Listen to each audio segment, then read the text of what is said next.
And what's happening, guys? Welcome along to another episode of 420 News. Hope everybody's well out there, and hopefully you spotted that new intro there to the show. Toying around with some of the bloody Adobe After Effects software, and managed to whip together that little piece there. I also got some stock footage from Envato, something like that, Envato Elements. So it's yeah, it's pretty handy. Hype saying that he only got a notification from Twitch today. Well, at least going live on the three different platforms played off in some regard. Anyway, there, Hype.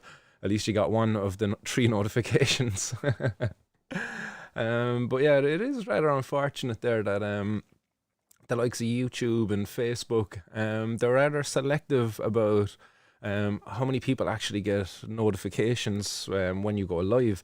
You would imagine that all of the people who've hit that like and follow button and subscribe button for the various platforms, Facebook and YouTube, that they would want to see the live. Sure, it'd be in the interest of the platforms, to give notification of live videos for people, for of the pages that they've liked and followed and subscribed to. You have to wonder why. You wonder what the reason is behind that. Is it that they're trying to kind of keep the messaging down, or is it you're just throwing other shit in front of you all the time? Trying to keep you engaged. Whereas platforms or podcasts like mine, with a message like it is, maybe it gets somewhat censored. Who knows? Mustawa says, have you clicked the bell? I seem to get them all on YouTube anyway. Well, it's good to hear that Mustawiz gets all of the notifications. And for anybody out there who doesn't know what Mustawiz is on about, up there on YouTube, there's when you click the subscribe button, you have to make sure you go down and hit the bell button here, the top one, where it says all.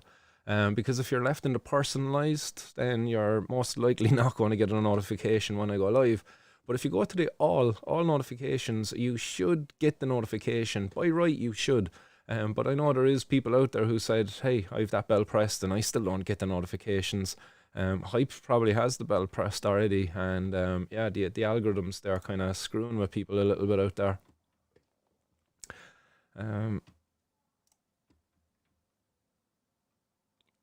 R420, what's going on? Evening all, I got the notification as well. Happy days, good to hear. See Monsieur Fudge out there in the audience as well. Midweek bowls at the ready. Yes, nice one. Mark Andrew Morgan's out there as well. What's happening, Mark? Yeah, Martin, we've missed you. Christy Casey, what's going on, Christy? What's happening? How's Martin today? I'm pretty good, Christy. Not after having a bad day anyway, at least. Long may that continue. Who else out there? Teresa, what's happening? Hi Monday, people. Yes. Hi indeed. Teresa O'Connell's out there, says, got Facebook and Twitch, but no YouTube. Sweet, at least 2 out of 3. Happy days. Yeah, maybe I don't have too much to complain about. Hebsy Girl says, got my notifications on. And did you get notified, Hebsy? Or not? Hype says, have them on, just didn't get one today for some reason. So at least you get them some other days, but it still is unfortunate that it's hit and miss. If there's 1,800 people hit subscribed and half of them have hit that all notifications, I would hope that at least 900 people are getting notified when Martin hits the live button and goes live for 420 News. What have we got over there at the moment? Like 23 is... it's far off of 900 anyway, but we're not complaining. Oh, excuse me. Oh, had some lovely lasagna there for dinner. Yum. And Sean M. Duggan says, always get notifications. Excellent. Good to hear. Good to hear. It just seems like some people, for whatever reason, maybe YouTube is afraid in case I make you an extremist. An extremist, so their algorithms are pushing you away from my videos. Too much negative news off of that Martin's 420 News, so go over here, here's some puppies instead. So yeah, guys, make sure anyway you hit that subscribe and hit all the notifications there as well. Same over in Facebook, you have to do pretty much the same thing. You go over to the notifications on the page and make sure you get like all notifications. I'm not too sure what the crack is on Twitch. although there's nobody over there right now, so we'll say nothing about them. We'll move on before they get here. So welcome everybody. Anybody else out there I haven't got to? Sean M. Hebsy Girl says, I get it most times. Most, it's good enough, I suppose.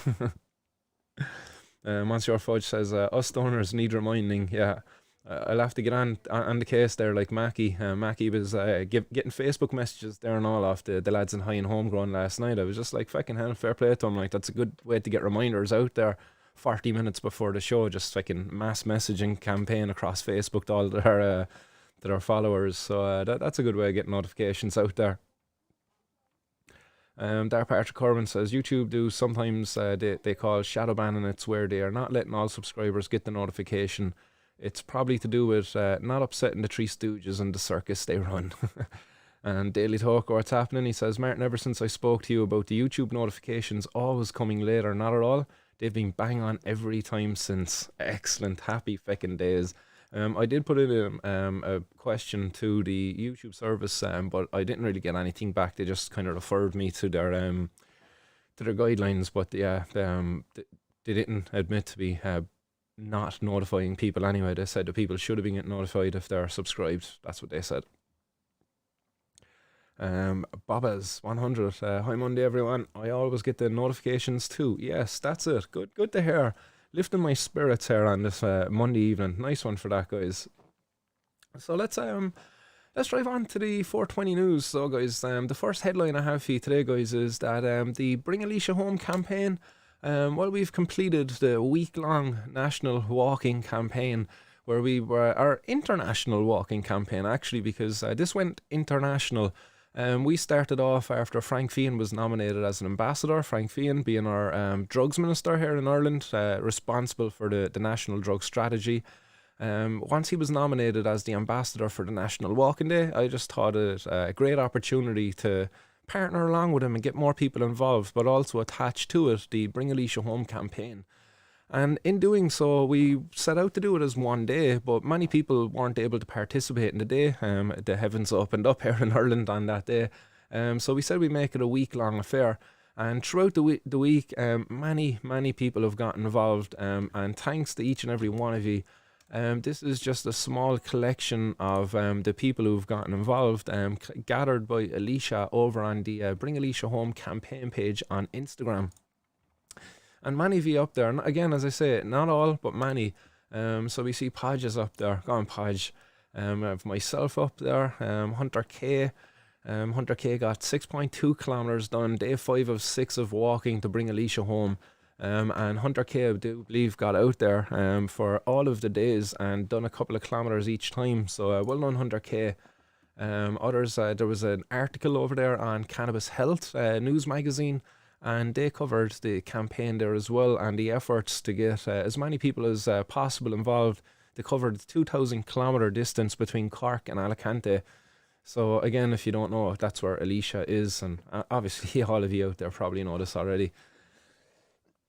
Excuse me, I haven't even had a hoot yet, and we got a cough going.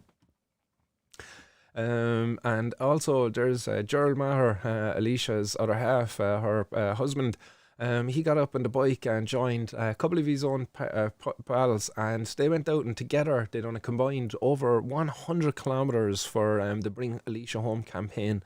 So a monumental effort there by the lads out on their bikes. Obviously had some sore bums after it. I certainly can't do any more than an hour on the bike anyway, and that's enough. I need to get off and let me butt rest. So well done, lads. I hope you're all recovered after that.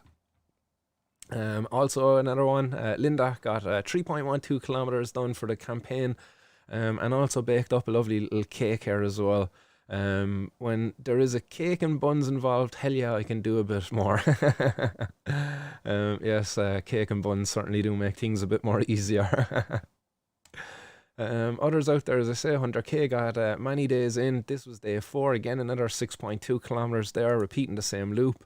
Another friend of Alicia's, Lorraine, got 9.5 kilometres in, saying, Donnelly, Stephen, Frank Feehan, please reply to the emails I sent you yesterday. It's urgent.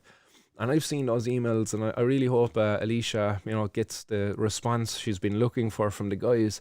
I know she's going to go public on Wednesday if they don't respond to those emails. So I'll be talking with Alicia again over the next few days, and fingers crossed she does get a satisfactory response from the guys, and she doesn't have to go public about the contents of the email. Because it's not good. It's not good for Donnelly. It's not good for Frank Fian. It's not good for the Irish government. What they're doing here, they've had 5 years since Gino Kenny put forward his bill, the medical cannabis bill, and instead the government opted for the medical cannabis access program, which has failed. It's largely failed. Patients are not getting effective access through it, and patients like Alicia have been excluded because her condition, chronic pain, isn't one of the 3 listed conditions. So again, if the contents of that email are to go public there on Wednesday, it's not going to look good for the ministers involved. And again, guys, if you are out there, we will need full support there on Wednesday to make that just go viral on Wednesday if Alicia puts it out there public, the contents of that email, that is. Fingers crossed she doesn't have to do it. I really hope she doesn't. No patients should have to be putting themselves out there, exposing themselves and what they're going through. They should be provided effective access to whatever remedy it is that provides them a better quality of life, and that's exactly what cannabis is doing for Alicia right now over in Alicante. But should she come home with that cannabis, she would be a criminal and locked up for it, or be the threat of being locked up is certainly real for her. So that's the Bring Alicia Home campaign, guys. There's many more over there. That was just a small selection of them that I went through, but many people did get involved. See Natalie O'Regan, we've Kenny up there, Brendan Minish, Greenbeard up there. Even Alicia's grandparents, I believe, got involved. Or not, sorry, that's my bad, not their grandparents, just some friends. Tony Ronan and Betty, who walked 3 kilometres in the rain, and that was on the Sunday National Walking Day. They got out there in the rain to do their part for Alicia. It's a pity just the ministers in charge can't do their part, So again, great effort, guys. Well done, everybody. We've done it as well. I don't know exactly how far we've done because there's just so many people who got involved, but I can certainly say we smashed that 2,000 kilometre goal. We smashed it. I don't think we got 1,000 individuals involved as we originally set out to do.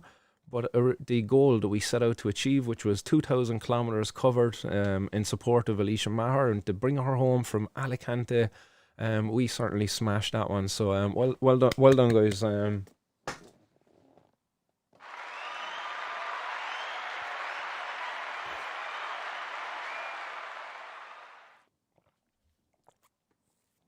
So I think with that, a little celebration or a little protest. Sorry, a protest is in order.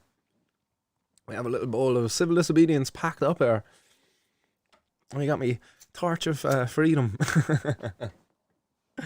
And we're going to blaze our way to better days and to celebrate that achievement there that we've all done together, guys, because this wasn't just myself. This was this would not have been possible without each and every one of you out there who got involved and supported the campaign. So to each and every one of you, thanks very much, guys.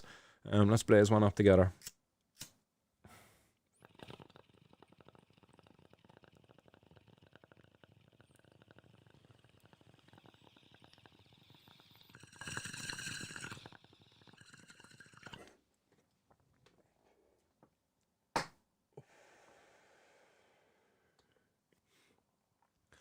Could do with a bit more water, actually.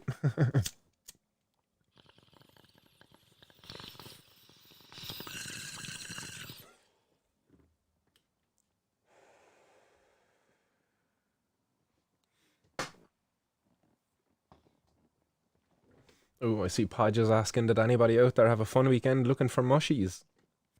The temperatures have dropped a bit, and it seems like the mushies are in full bloom. Full fruit and is upon us out there. So get out to your usual spot if you have one. If you haven't got one, go out and find one.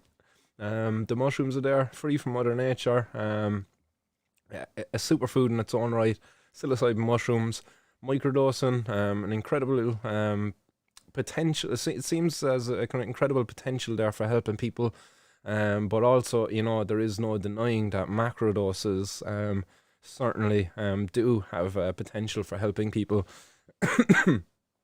So yeah, guys, get out there, be careful hunting, make sure you're picking the right mushrooms, due diligence and all that. Get yourself a good field guide if you need it. I suppose the best thing to do to defend yourself when going out hunting is the mushroom you're looking for. Obviously, look, here in Ireland, it's most likely going to be Liberty Cap, although there is the wavy cap there. But go on to Google or something like that and type in the Latin name of the mushroom. And then with that, search for lookalikes. So the Latin name and lookalikes. And then with that, you can arm yourself with information on any potential mushrooms that look like the one you're hunting for and avoid them. So that's probably the simplest information I can give you to protect yourself. But obviously, even experienced mushroom hunters at times can have accidents. But really, when it comes to the Liberty Cap, guys, it's it's not that risky, as long as you're not a complete nitwit, like.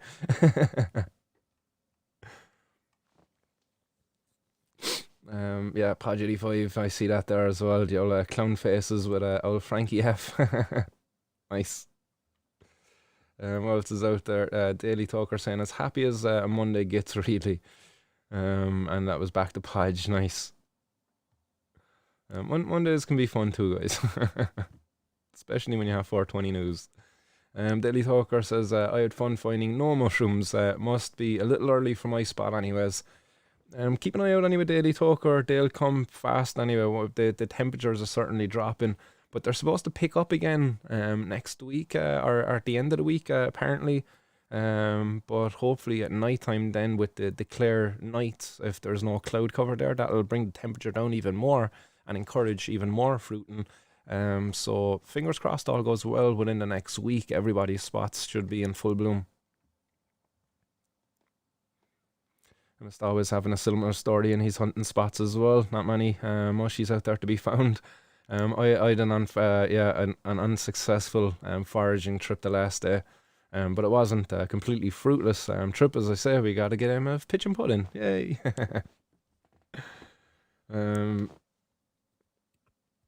Podchen, yeah, the temps and the rain are still above average in places I see, but it won't be long. I think I was lucky, to be honest. No, you weren't alone on that, Podge. There's certainly others out there having success in different areas.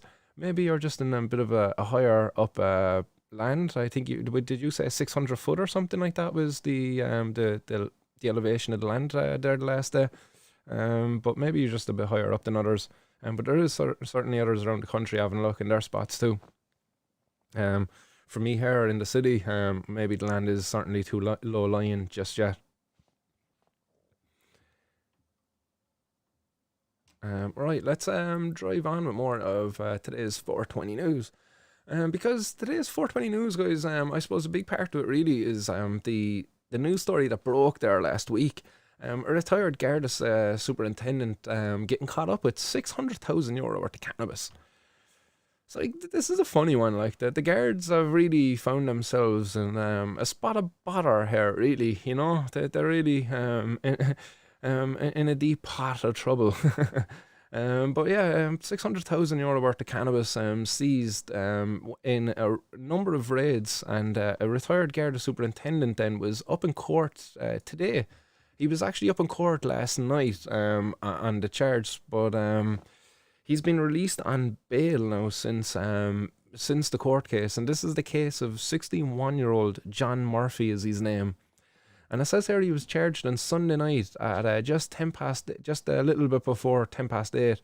And he was held overnight pending his appearance before Judge Brian Smith at Dublin District Court today. And the Detective Sergeant Brian Hanley told the court that Murphy made no reply after caution, and he was handed a copy of the charge sheet. The former senior Garda is charged with possessing cannabis worth more than €13,000 at his home in North Dublin suburb on September 29th. The offence is contrary to Section 15A of the Misuse of Drugs Act, which can carry a 10-year minimum jail sentence, a mandatory jail sentence, that is, actually. But obviously we all know out there that that's not really put down. and certainly won't be put down here in the case of a guard who it's probably his first offence. He's probably got no previous, given the fact that he's been a fucking guard, like, who brings the cops to court, really, like. You have to wonder how all of this came to light, like, how this information came about the guards in the first place that initiated the raids. You have to wonder, like, was this guy thrown under the bus by something else, because this comes around the same time as well as the Hutch case. Like, is there some sort of deal that's been made there or something? Like, who knows? Like, is there somebody snitching? But because our cops in this country, like, aren't really the greatest, like, but maybe the criminals are just fucking just that a bit worse. And they didn't do their part, and cover their tracks and all of that, and the guards just got a wind of what was going on. Who knows? But for me, I definitely think that there's a bit of snitching going on. Whether it was the monk or whatever his name is there who got brought back there, that guy got brought back there over the weekend. You have to wonder really how the cops came about all of this information, and how long this was going on to this individual here, like €600,000 worth of cannabis. Was he actively involved in this sort of behaviour while he was on the force? And how many people remain on the force who are still actively involved in this? It's just like, can we really have faith in this country any longer, in our Gardaí, to prevent drug use, to enforce the prohibition of drugs? We can't really, like, with the prohibition of drugs, it's always been a failure anyway, because you can't really put a punishment in place that's enough to deter a person to not engage in illegal drug use. But yet, despite that, we still try to do it here in this country. The prohibition, it's just a complete and utter failure, and that's all there is to be said really about that.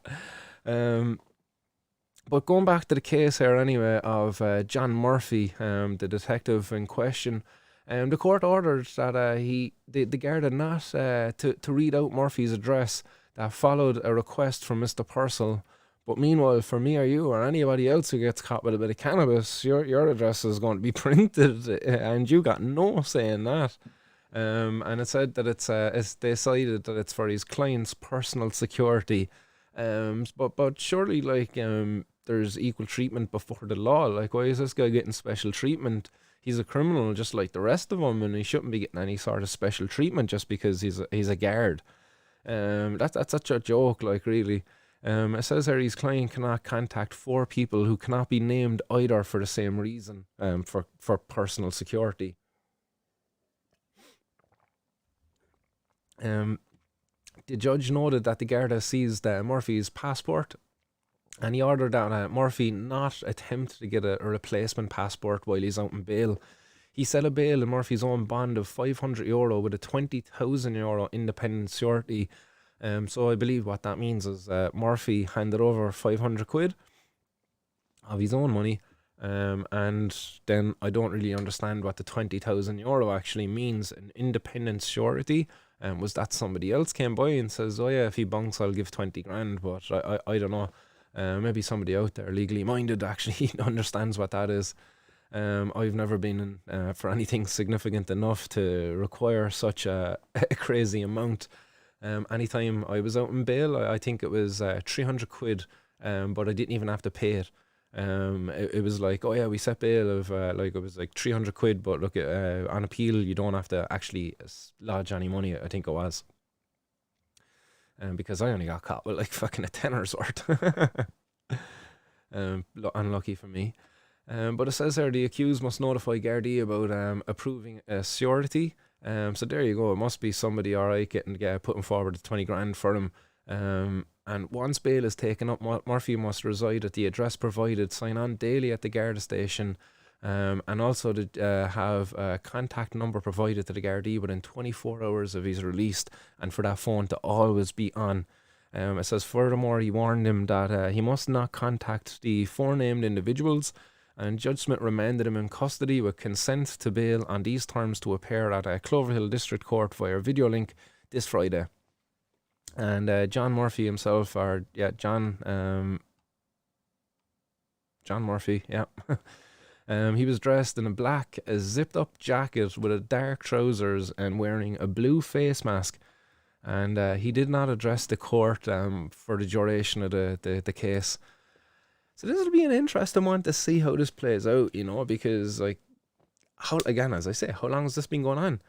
And it didn't end there, because this has triggered like a kind of, I suppose, a small snowball effect there, because like there's now more Gardaí under investigation, and one of those Gardaí under investigation has actually been suspended from duty in relation to the ongoing investigations there to corruption and dealings with fucking organised drug crime gangs, So it'll be interesting to see now. There's a number of other guards who are have their status changed. They're not fucking clean as a whistle members of the Gardaí force any longer. They're under investigation.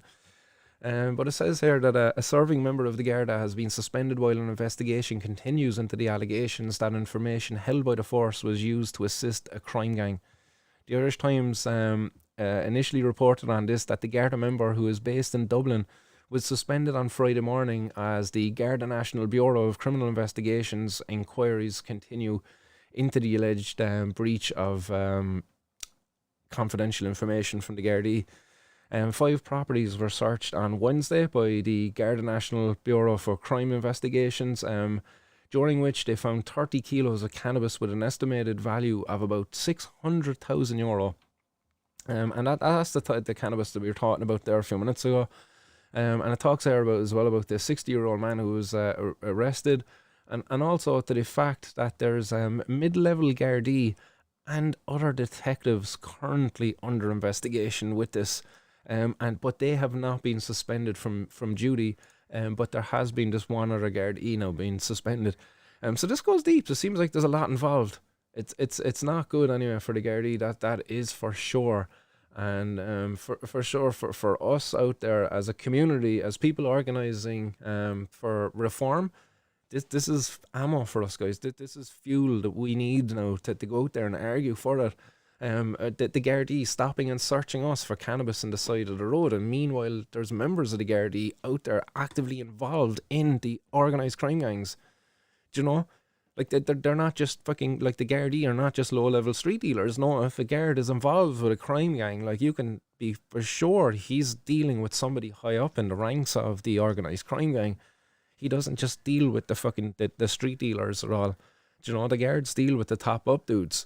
Do you know? And they get nice money for it as well.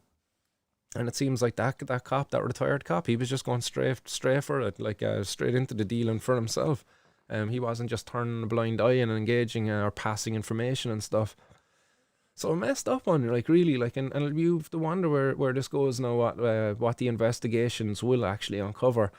Have people lost their lives as a result of information that's been leaked to some of these organised crime gangs?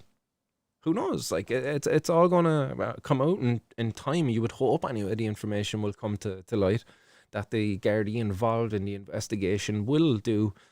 Give 120%, give their fullest effort there to uncover what actually went on there in terms of the corruption and the leaking of information. And yeah, Tinkle Tink saying there, interesting that the new crime and drama on RT is called Kin. Yeah, I've watched the first 2 episodes. I gave it a break last weekend, and now I've got 2 episodes to have a look at later on this evening, possibly. Excuse me. But yeah, in those episodes, you certainly see some of the potential kind of inner workings of these organised crime gangs, what goes on there, and not just in that show. You have the other shows like Love Hate. There was other shows. What was the other one? Red Rock was another one. And it shows how easily corruptible our Gardaí actually are, like, and how powerful these organised crime gangs are too.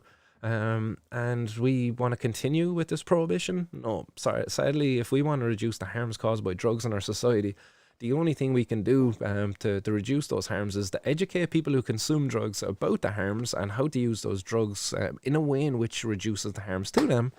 But not only that, but provide safe and regulated access to that drug of choice. It's like, why would you force a person? Like, imagine if we were like, all right, you can drink, but you can only get drink from the black market. Imagine that, If we ban pubs, And we said, look, you can drink, but you can only get the alcohol from black markets. You can get them from unregulated sources. Imagine how nasty your nights out are, your barbecues. Do you know, and you open up the old bottle there, and next you've poisoned your whole bloody neighbourhood because the guy who supplied you your alcohol for your party didn't do a good job in producing it. You know, maybe he cut corners, maybe he cut it with something else. You know, such as fucking methanol, which is not good to consume, as opposed to ethanol. And they're quite similar, but the effects are quite fucking different, and the outcomes after you consume them even more different. Um, but yeah, that's what happens when have an unregulated product out there. But we don't do that. We have pubs. You can go in, you can buy your alcohol, you get it regulated. You know what you're buying. As a consumer, you know yourself. You know, we've all these messages that are on the radio. You know, drink sensibly, drink aware. You know, all of these kind of things. This is what we do. That's how we reduce harms. We educate people as to the potential outcomes. Play those videos like, you know, what you seen there the last day, and your man in the Batman costume. Because that is the reality for people when they're drunk. You know, they do fucking think that they're superhuman. You know, but when it comes to cannabis and other drugs, just a bit of honest information, to consumers. Let people, potential consumers, make an educated decision then whether they want to take, you know, that risk to use a substance that, even if you use the right amount, it still can have an undesired outcome for you. That even being for alcohol. And myself, I could drink 2 pints of cider, I might not be even that drunk, but guarantee the next day I'll feel a bit hungover. Do you know? So yeah, regulation, education, decriminalisation, like that's the way forward for our society when it comes to reducing harms caused by drugs in our society. Otherwise, if we continue with prohibition, we're just going to see more of this shit. Like more Garda members out there involved in the drug dealing community, you know, taking, you know, a few backhanders, just like our politicians. Great old country, isn't it, for the old criminals, aren't we? Skatana saying the Garda coming back to collect their own weed to resell a second time. Potential there too, isn't it? Like, not even that, like, but just having that for unfettered access there as well to a free supply. Like, imagine you're one of these corrupt cops, like, and you know you're working on investigations. You can only just steal like your a competitor's supply. You can only make a bust. You take like fucking 20 kilos there, like, but you only put in 10. You hang on to the other 10 there to yourself, because look, that's worth about what is that worth, about maybe 50 to 100 grand there to you. And is the criminal actually going to turn around and say, hey, 20 kilos, why is there only 10 on the rap sheet? Like, he's going to say nothing. He's going to be delighted. They must have lost 10. I'd say nothing, but do you know what? And just think about how easy it must be for the guard to just swipe a couple of ounces, a couple of kilos even. So easy. Yeah, hype as well, saying, guys, make sure to hit that like button.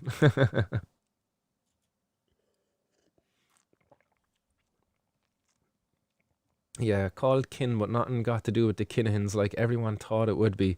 Pods 4420, do you not think it's not about the Kinahans? It's about the Kinsellas. But come on, do you not think it's like a bit of a dramatization on the feud that's going on there?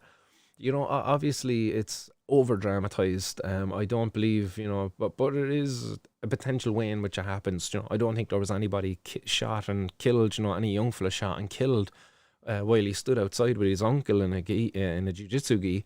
But you know, they obviously make up this stuff. But that's what happens in drug feuds. You've got two sides feuding, and that's a potential outcome. You know, you take a few shots at a guy, you don't know who's with him.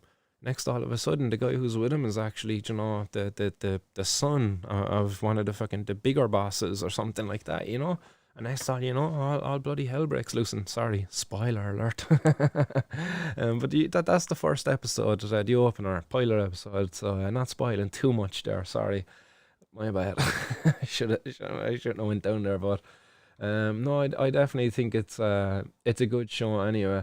And for me, I definitely think it highlights why we need to regulate drugs, why we need to take it away from these organised crime gangs. These guys, they're fucking lunatics, like, literally lunatics.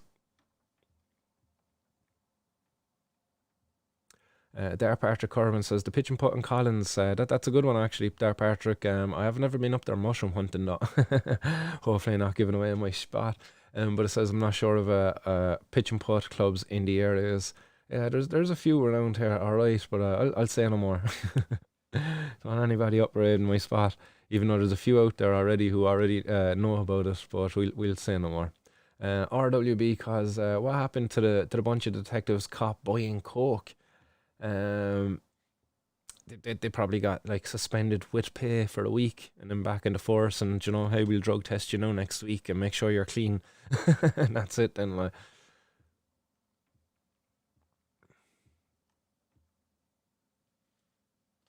there you go. Paddy J says bottom of the hill, leaving Collins pitch and putt on the left. Bottom of the hill on the oh yeah, down that was down where the tennis courts are, isn't it? Down near that area anyway, I think. It's been a while since been in Collins Barracks actually. There Patrick saying the old house I'm on about is out near the Military Museum in Collins. Also another great spot out near the mill in Slane and down behind the castle. Well, there you go, guys. Dark Patrick's providing people with some spots.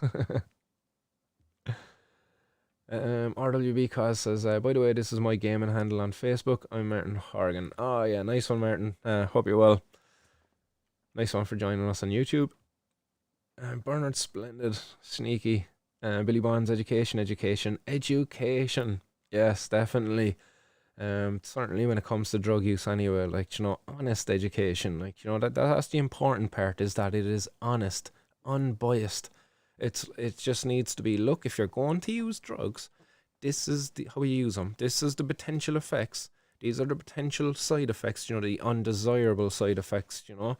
And let people then, you know, armed with proper information, make their own decisions. But, like, don't do drugs. Drugs are bad. Stop, no, like. Tinkle Tink, the illegality of drugs is one of the greatest crimes in history. Yeah, I would definitely think it's certainly up there anyway with some of the greatest crimes in history. When we rediscover the potentials that psychedelics and other banned substances have, you know, we're really going to see the true cost that we've been paying, you know, over the last fucking number of decades with this war on drugs, you know. But we're not going to see the true cost of it until, you know, another couple of years, when we've unlocked the true potential of these plants and different entheogens and stuff like that. We won't really understand it. We can't comprehend it even just yet. Well, I mean, even just based off of, you know, all the suffering that it's caused, you know, the violation of people's human rights. But honestly, the medical applications, I think they're going to be huge. Others out there. Up by the Blue Light pub, nice spot as well. That's Bernard Splendid, nice and Tinkle Tink saying pitch and putt trip. The Pfizer golf course as well out in Ringaskiddy. That's another spot I've seen them before. Definitely down the back of it there. We used to do a bit of rabbit hunting years ago, and I can remember being out there, and there was loads of mushrooms all over the golf course. Billy Bond said they like the fair on the streets to keep control of the population. Project Fair. I'd agree with you there anyway on that one. For me, like at the start of this pandemic, I was just kind of like, oh, here we go again. The government implementing policies in order to protect like the greater good of public health. I'm like, where have I heard that one before? And it's like, oh yeah, the war on drugs. They banned all these drugs and not in the interest of public health. And it's like, that worked out well for them, didn't it? It worked out well for us, didn't it? You know, having your rights violated, stopped and searched going down the road because you smell good. You know, that's bollocks. But that's what goes on. And for me, I just couldn't help but think, you know, here we go again. And I wasn't far wrong, really, in my feelings on that. We're now almost 2 years into this bloody pandemic. And my feelings have kind of been like, yeah, supported. Like the government just really grasped a lot of power there. And I do definitely think they overstepped their boundaries. I think they messed up initially. I think that Ireland, being an island nation, we had a great potential there to protect ourselves in the early months of the pandemic. And obviously, look, we didn't know what we were dealing with. But even then, because we didn't know what we were dealing with, we should have took that great step of following like what the islands of New Zealand and Australia did. Closed their borders. Our government fecked up. They kept the borders open. Why? Was it something to do with the what was it? The Cheltenham that was going on there at that time? The boys wanted to go in and do their old bits and pieces. There was other bits and pieces going on there as well around the time. But they never really did, and we had a great opportunity. But look, I'm going to say no more on that. But if the government really were interested in protecting public health, that's what they should have been doing. They shouldn't have been worried about like fucking capitalist desires and stuff. The planes would have still travelled. We still could have had stuff coming in and out of the country.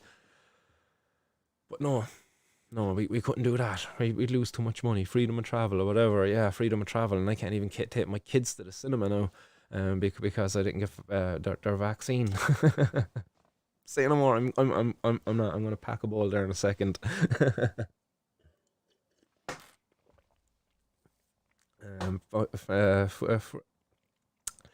The eye in your fudge, fudge France. They know the cost of they know the cost and health savings, but they would rather us become opiate addicts and alcoholics. Yeah, that's certainly something I wouldn't be disagreeing with anyway. Why else is it like why can I go to the shop and I can literally buy enough cheeseburgers and I can eat myself into a food coma. I can mess myself up. I can go and I can buy enough alcohol if I wanted to drink myself to death. I could go and I can buy other things out there. I can literally go and pick flowers from the side of the road and brew a tea that could kill me. But meanwhile, the government want to spend literally hundreds of millions of euro every year to try to prevent this from happening, Silly, like, isn't it? It makes absolutely no sense. Much like some other efforts by our government to protect the fucking health of the public.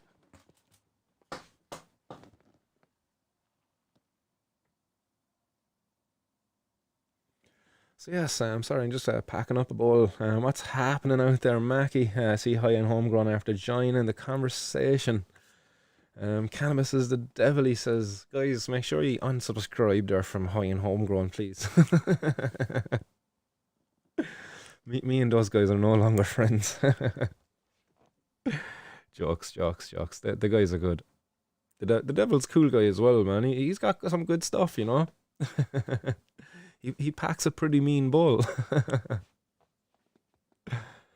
Hope you're well, Mackie. There, Patrick Corwin saying, just wait for the 100% capacity and no social distancing when pubs and clubs reopen, or should I say the 100-year bang.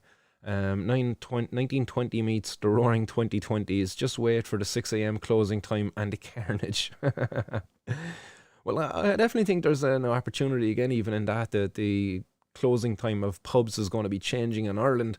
I think that while we're making all these other changes, that we just make just like a few other changes, like ability to open up a cannabis cafe, a cannabis lounge, a vapor lounge, somewhere where we can just consume our cannabis and meet like-minded people and socialise and just not be fucking criminals and not have to, engage with these criminal gangs and these criminal Gardaí.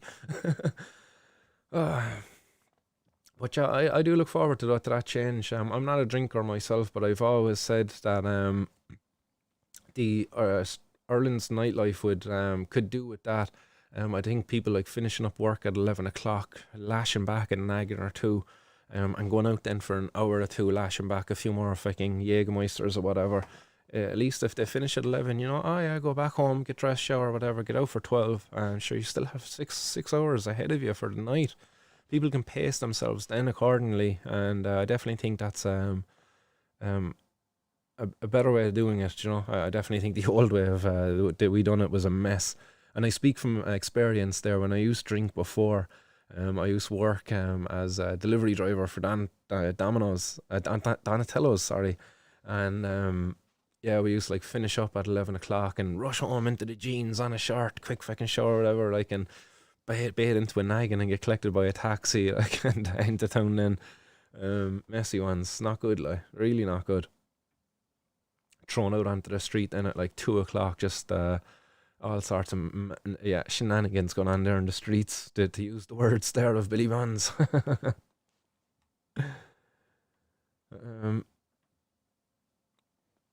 Tinkle tink, talk crime equals taking psychedelics. Yeah, that's effectively what it's like. Taking the prohibition of psychedelics is. It's like thought crimes. The government don't want you thinking a certain way. Because for me, that's the most enjoyable thing about psychedelics is just the way in which you can engage with your thoughts on it, and how it opens up your minds. I really enjoyed the few psychedelic experiences that I've had, and they were all incredibly beneficial. Um,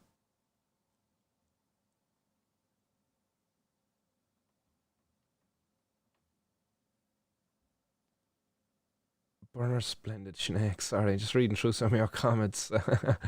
Pod 85, look at the Cork last Thursday night, full of another teens pissed off their heads going mad.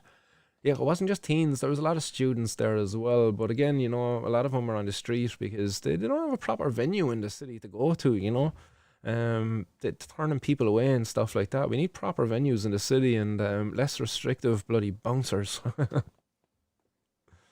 That was another problem I had growing up. No, not tonight, boy. You're too drunk. And you mean, what do you mean I'm too drunk, boy? It's like I literally just parked my car there and I'm not even drinking tonight. No, no, you're too night, boy. You're too drunk, not tonight. It's like fucking hell. Uh, High and homegrown causing shenanigans. He's probably after injecting a few too many of those cannabises. Pay no attention to them guys. They're all I don't know, crazy cannabis lovers over there. Not like us sophisticated herb lovers over here. Other comments. Billy Bonds, not good. You heard Martin's news. The world's effed. It's not. Billy Bonds. We opened up with good news there. The world is certainly full of potential. There's a lot of good people out there. The only thing that's fact is our Gardaí. Look at the headline. Or sorry, look at the headline. The boys are getting caught now, and it's all unraveling. And it just means that we're getting closer to the end of this war on drugs. RWB cause says used to travel from West Cork to Sir Henry's back in the day. Mighty crack. Yes, with the big old disco biscuits. Happy fucking days, I'd say there, the RWB. When I got a little taste of Henry's, it was a teenage disco spot, and then it was messy as well, but it was great. Good memories in there as well. But sadly not similar to yours. They were before we started taking yokes. But happy days too, though.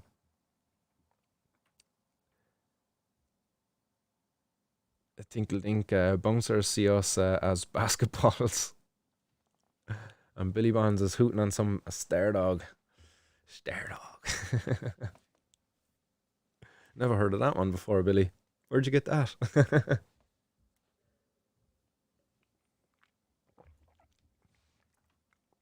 So let's drive on, guys, and we leave Ireland for a bit. And sadly, we don't have good news just yet. We do have some good news coming up after this one. So if you're out there, DB Woodcraft, hold tight. A cancer survivor in Australia.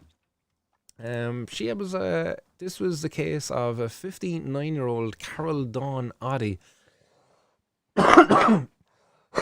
Excuse me, guys. Carol Dawn Oddy, 59 years of age. She pleaded guilty to the possession of cannabis and drugs paraphernalia, and she was handed a 1,200 Australian dollar fine for her crime of being in possession of 1.2 kilos of cannabis in her property on the 25th of August of this year. Up before the courts, Adi, gave evidence, that she was using cannabis for medicinal reason. She educated the courts as to how she extracted oil from the cannabis plants, and she was using that oil then in her cooking, and it reported that it had proved beneficial.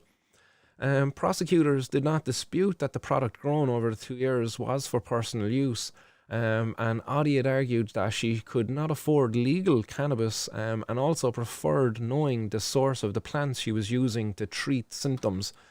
So here we have it again, in Australia, Addie, if she was able to afford it, and if she didn't have a personal preference, she would be able to access this product which she's been criminalised for legally. Australia do have a legal medical cannabis program down there, albeit restrictive and not very effective. I hear down there that quite often pharmacies that run out of supplies, so sometimes patients could be left with a pharmacy not having supplies for up to 2 weeks in certain cases, which is not good for the patient. If you happen to run out at the start of that fucking 2 week window where they have no product left. But again, the government interfering here with the prohibition, taking away the rights of an individual, the human rights of an individual, to have sovereignty over their own body.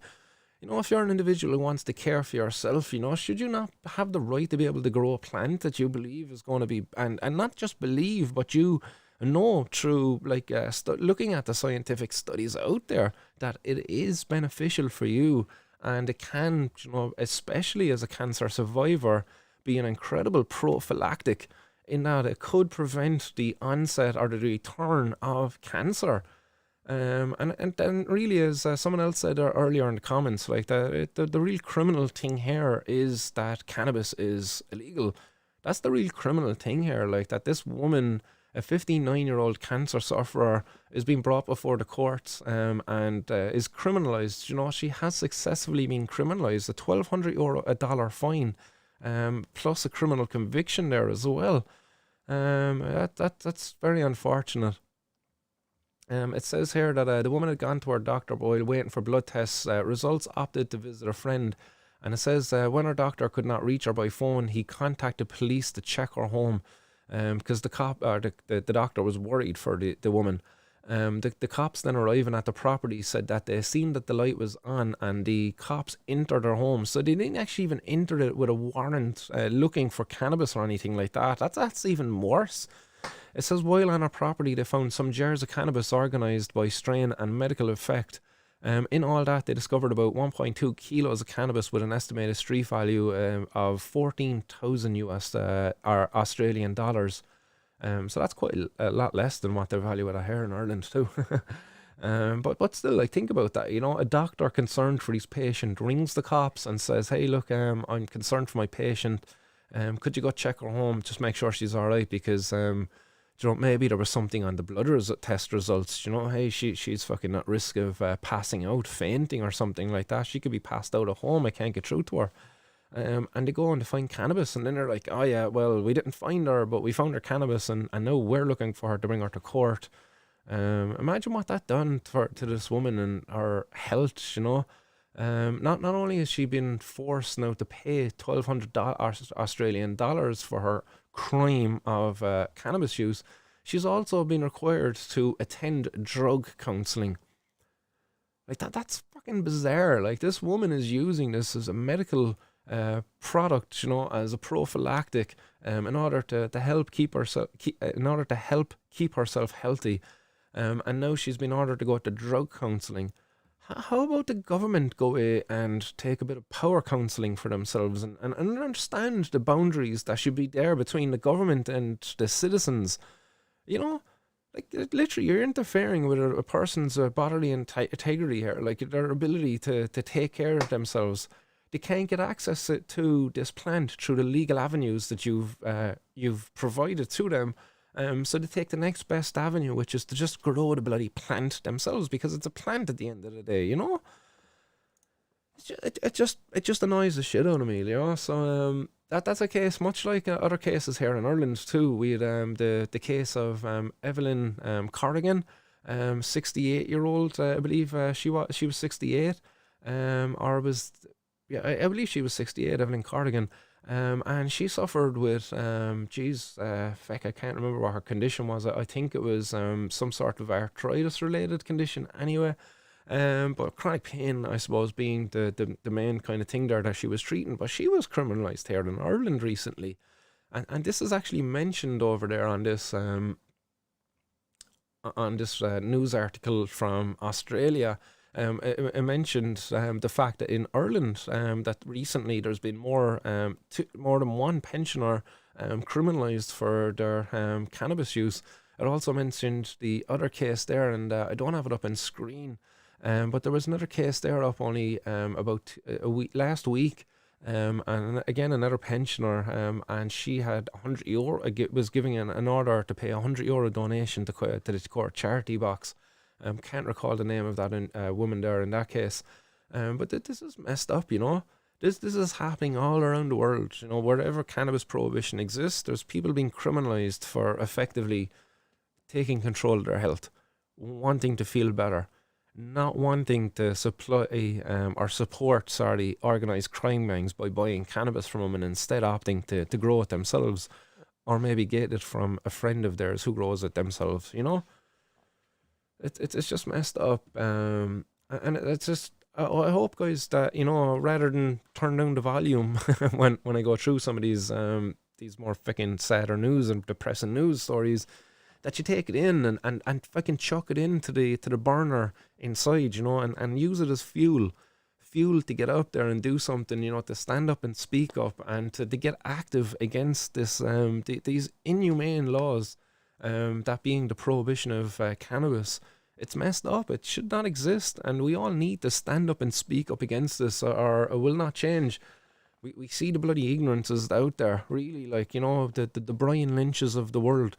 He couldn't be bothered to go out there and educate himself, to go down and meet Vera, go down and meet Ava, maybe, go down and see firsthand the wondrous things that medical cannabis is, or that cannabis is doing for that child, and for the many other patients out there. Hop on a plane, head over and meet Alicia.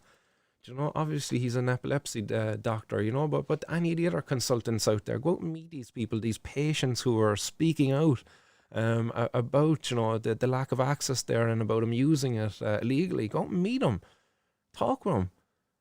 But no, yeah, think, inhumane is the word. That's it. Like, these people are just inhumane.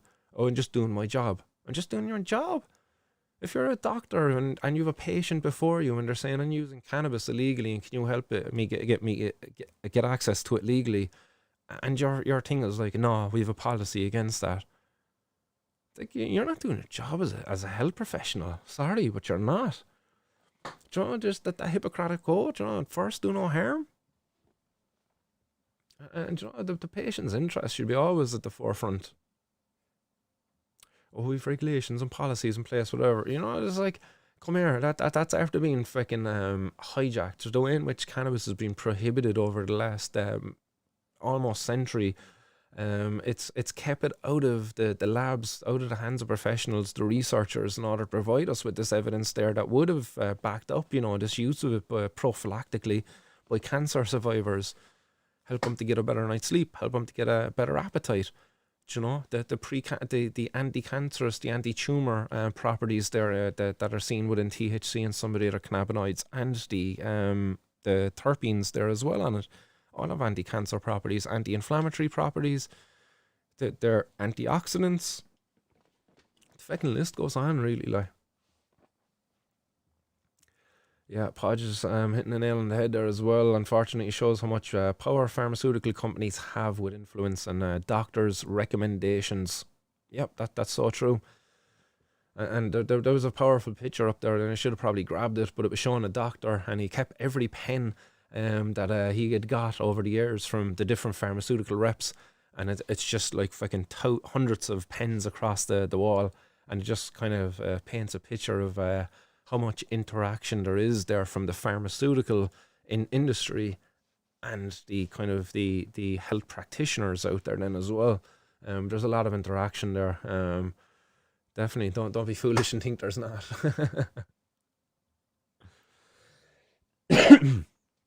Billy Bonds, I tell them authorities often my opinions of cannabis laws. Polite but honest truths. Good man, Billy. Billy says they should serve and protect the communities they serve.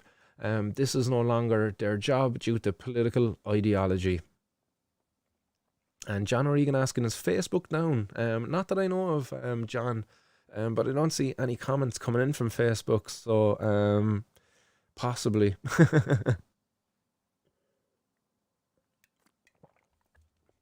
I reckon that's John Finnegan out there as well. John Finnegan's fecking up my stream, I'd say. But apologies, guys, not too sure what's happening with the stream over there on Facebook. Not getting any notifications of the stream being down here anyway, except from you guys, and you're all great, thanks. Were any of those pens from GW? I would imagine there probably might have been one or two, maybe. I'd say. They certainly are big pharma anyway. That's for sure. But no, aren't GW now Jazz Pharmaceuticals, or at least part of Jazz Pharmaceuticals? Yeah, Slimmer Slime Facebook is down. Thank God. Maybe the whole of Facebook crashed. Pods4420 says, seen the Prodigy a load of times. New Year's Eve, 93 in the point. Unbelievable night. Nice. I wouldn't mind seeing Prodigy live, actually. That would have been savage. Yeah. Back in 93 too. Fucking hell. Thinking of that now, like, you know what age I was back in 93, Pods? 4.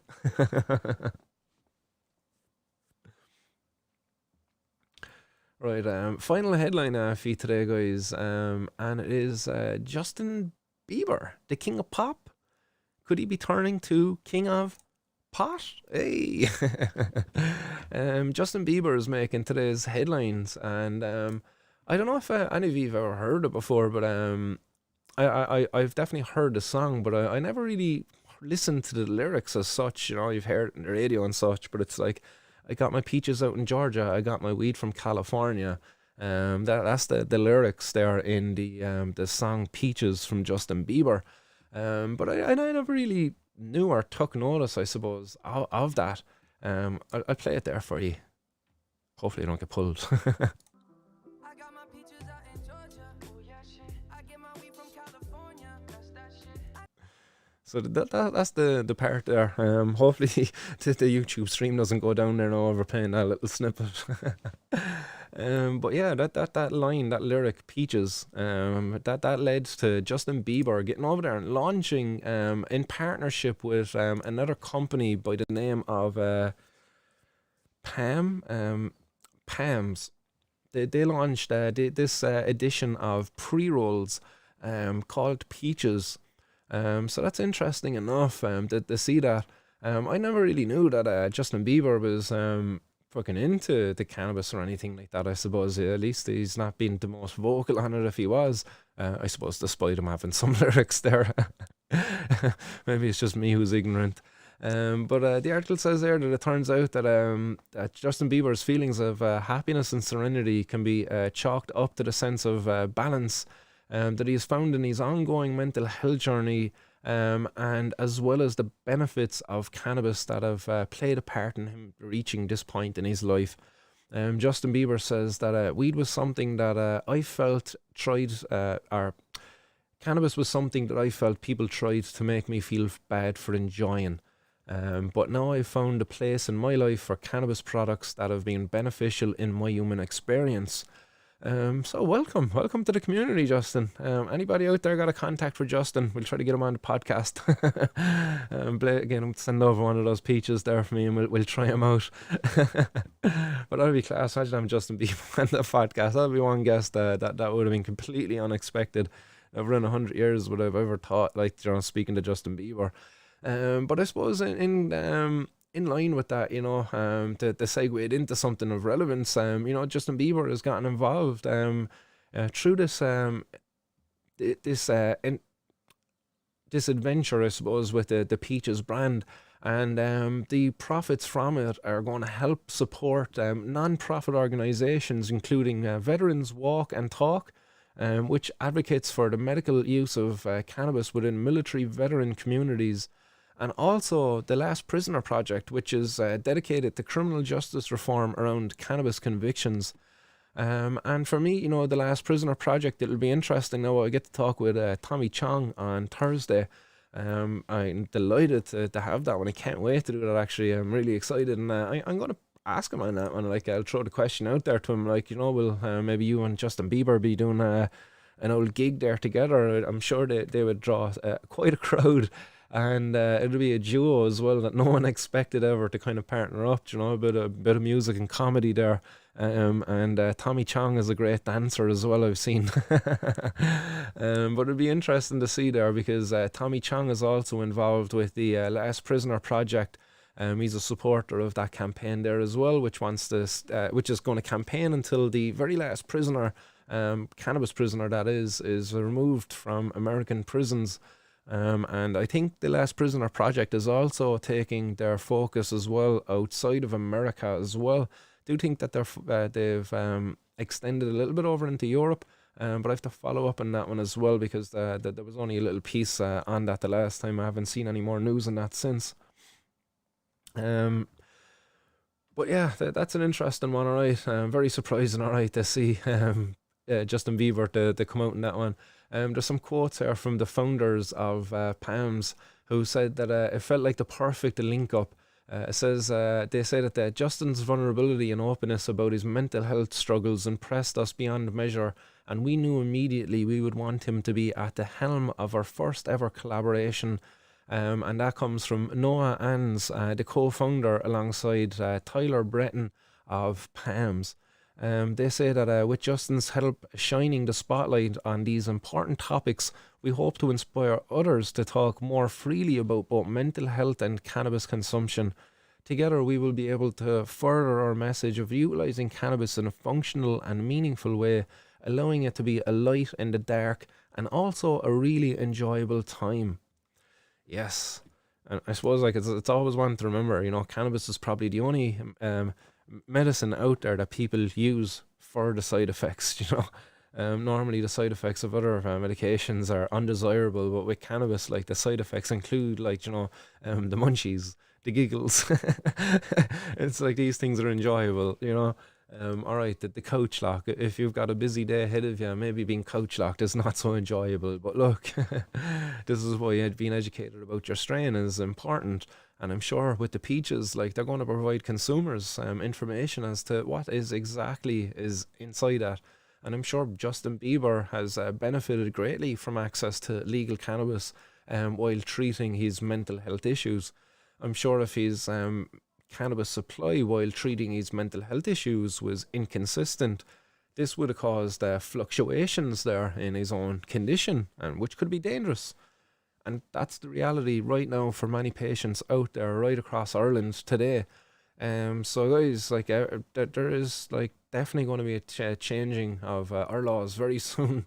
If Justin Bieber is coming out there now speaking out, there's a lot of people going to be followers or supporters of Justin Bieber who probably would have never consumed cannabis before, but who now have been kind of like, well, Justin's doing it and it must be all right. They might never consume it themselves, but they're now going to be like, yeah, well, we definitely don't disagree with it. We don't want to see Justin be a criminal.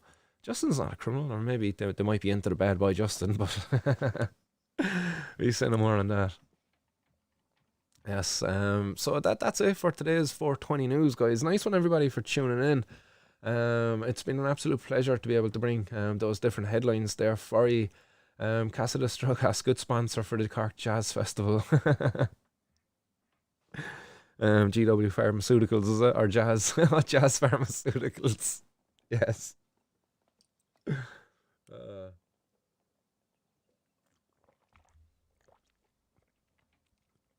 Uh, Scrap Smith Morgan. Less plans, more golf ship memberships, more golf club memberships. They're part of Corbin. Go outside and wait and watch the Facebook zombies shuffling down the road, looking at black screens. Yeah, there's probably a few of them out there, right? Can't live without it. Um, Post Malone was a bad influence on Justin, was it? Hype says, love the flat bush as zombies, lol. Um, Scrapsmith Morgan says, Justin Bieber and Damian Marley, check that out. Interest, yeah, that'll be, yeah.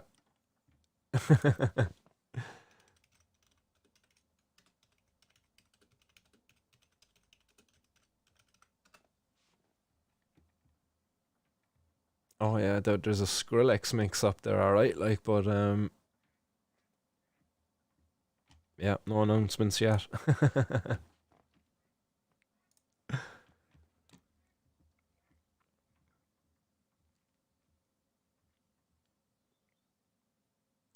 Tinkle Tink, will Rachel Allen launch edibles? No, that's definitely going to be a line for maybe her young fella. I'd say Joshua. But again, all jokes aside, like should cannabis have been legal in Ireland, and if Joshua had an interest in cannabis, should would he not be a great candidate there as a potential, celebrity cannabis chef for Ireland?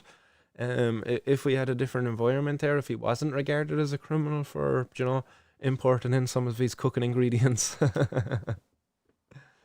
But yeah, like, it's a shame. Like, he's been robbed of so much potential there for his future. But will Rachel Allen launch him? I doubt it. No, she seems a bit snooty about it. But maybe I could be wrong. Maybe I could be wrong. Maybe she's like fucking an incredibly disguised, closeted cannabis consumer. They're part of Corwin Belushi buds. Have a lovely strain. I'd like to get a bit of. Just a shame it's illegal. Yeah, I've been following Jim Belushi's or Belushi's farms over on Twitter. But yeah, it is a real shame that we can't get access to some of these genetics all over the world, and even see what potential genetics are hidden here within Ireland. Others out there, Bob Marley saying, and Cypress Hill and the Fail.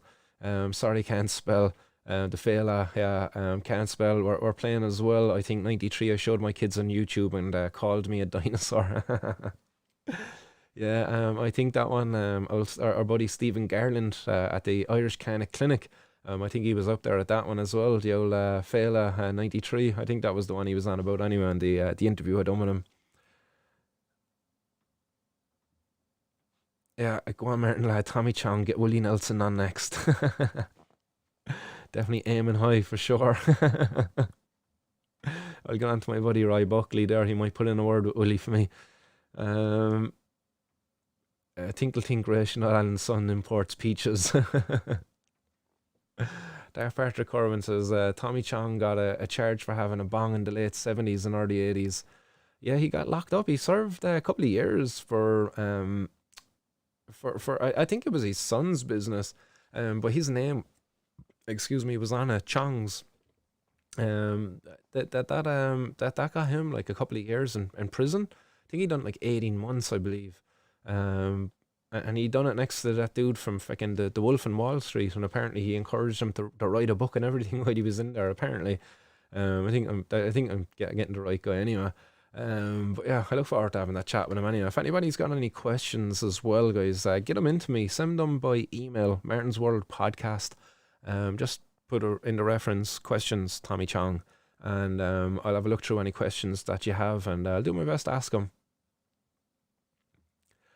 Gerald Kelly says Tommy Chong had undercover agents watching him for months before arrest. I think for sure with a bong company. Yeah, that's it. Like, just to think about the amount of money wasted. Agents undercover watching him for a couple of months. Building a case there for a man and his crime is selling bongs. It's like, man, seriously. Like, if this is a criminal, like, we got bigger problems in our society, surely. Like, um. Yeah, man, he's a legend. Got to watch that. Yeah, he certainly is. Pagity 5 says, who doesn't love that feeling of being stoned after a nice day? Me. I certainly do love that feeling.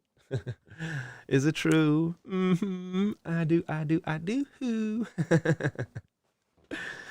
Sorry, it's been a while since watching Keen and Kel. But fucking, yeah, I wouldn't mind some orange soda.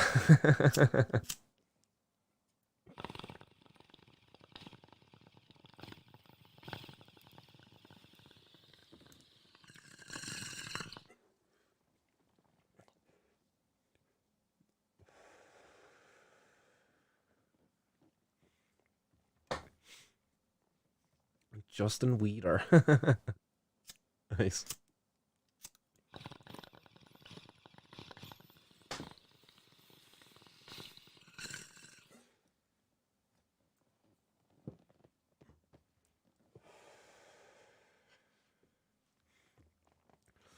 I see mom and daughter out there asking, how is Justin Bieber? Hi, Aaron. Yeah, Justin Bieber, Aaron, is getting into the weed business. He's going to be selling cannabis now as well. Yeah. Shock and horror, isn't it, Aaron? Who else is out there? Hype saying the church have already long disowned him.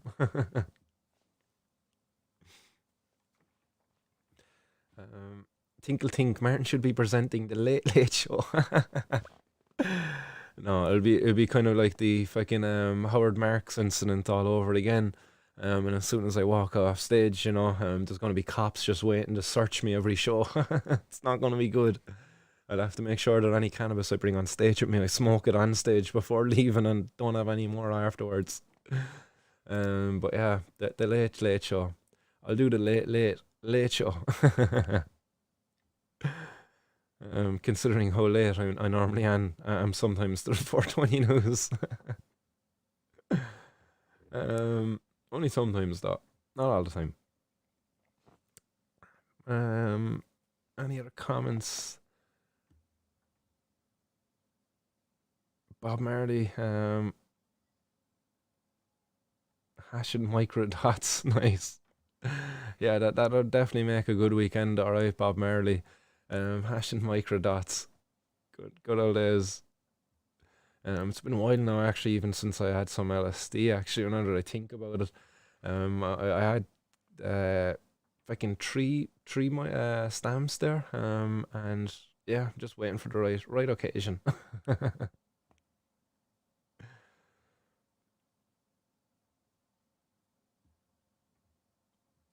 Yeah, that Tinkle Tink saying that's the thing. I'd say loads of celebs use it, but they don't say they do. Yeah, that's certainly going to be the case. I can guarantee you within these, like some of the major sporting worlds, like say soccer. A lot of them probably won't own up to it. The fact that they consume cannabis, let's say, if they're soccer players and they're cannabis consumers, they'll keep it hidden because obviously sponsorships and all of this kind of stuff, and they have to be like role models for the young people, and they can't be promoting illicit drug use. But meanwhile, it's okay to be going around with wearing a fucking jersey sponsored by Carlsberg, literally in 4 to 5 years of age size. I get an infant size and all, a big Carlsberg sponsored going across like. Couldn't make that shit up like. And it's not picking on Carlsberg, like whatever other alcoholic beverages sponsor bloody jerseys out there too, which there are many. But God forbid we put a cannabis leaf on a child. Oh my God. Get the social services. Uh, Steve Jones has a Chong's Bong, nice. Says, ask Tommy if he will come around and give it a good clean. I might be kind enough ask him to come around and sign it, but you have to clean it yourself. Maybe he might scrape his name into the dirt inside it, to the old gunk. Um, who else is out there? Yes, strips of hash, black star trips, and the best pill ever, doves. Nice. I've definitely heard of those. The white doves, isn't it? I can remember when we were growing up and yolks were a thing around the place. It was the speckled brown euros. And what I found out afterwards was the speckles of brown in it was actually like speckles of heroin. So like the best jokes that we were taking back as young fellas fucking had like heroin in it apparently. No, that's what we heard. That's what I still believe to this day. MDMA and heroin, boys, don't knock it till you try it. um, oh, the doves, nice man.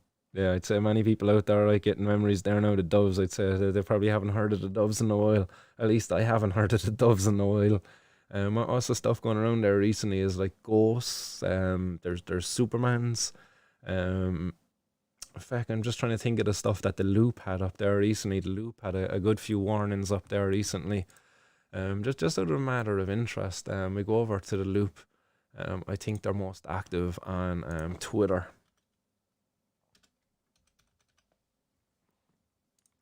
Let's just see some of the warnings that they've had up there recently on the Loop, because they do tend to put up warnings, results of what they've got from different festivals they've been engaging in, So this is from their Twitter page. Just going to have a look through. But yeah, here we have some Egyptian pharaohs or something like that. It looks like a pharaoh anyway. Yeah, pharaoh. 240 milligrams stamped on the back of it. But it says here actually, users report initial mild euphoria, which could be mistaken for MDMA, followed by 12 hours of insomnia and agitation, anxiety, and in some cases psychosis. Lovely. It actually contains eutalone. So instead of MDMA, you're getting eutalone. Great stuff, guys. Test your fucking stash. Know what you're taking. Seriously, like. So why would anybody want to take a pill that gives them 12 hours of insomnia, agitation, anxiety, and psychosis versus a pill that gives you maybe 6 to 8 hours of fucking wanting to hug and kiss your best buddies and tell them how much you love them and chew chewing-gums and smoke cigarettes, you know? But that's just one example of some of the pills that are out there. And this is another example of what eutalone can look like, you know? White crystalline powder in a kind of a rock form. Do you know, somebody be passing this off, boy, I got this and MDMA, boy, look at it, boy, it's pure, boy, look how pure it is, boy, it's in the rock form, boy, look at that, boy, the best. and meanwhile, fucking 12 hours of anxiety and sleeplessness. Great crack, I'd say. There we go, there's some close-up of these pharaohs. 240 milligrams. Sound, kid. Decent pill. Eutalone. What else do we have out there? What are these ones? Louis Vuitton. So Louis Vuitton pills containing 3 MC. So again, guys, I don't know who of you out there might be taking pills. Again, it's not been something I've done for a long time. But test your shit, dudes. Seriously, like.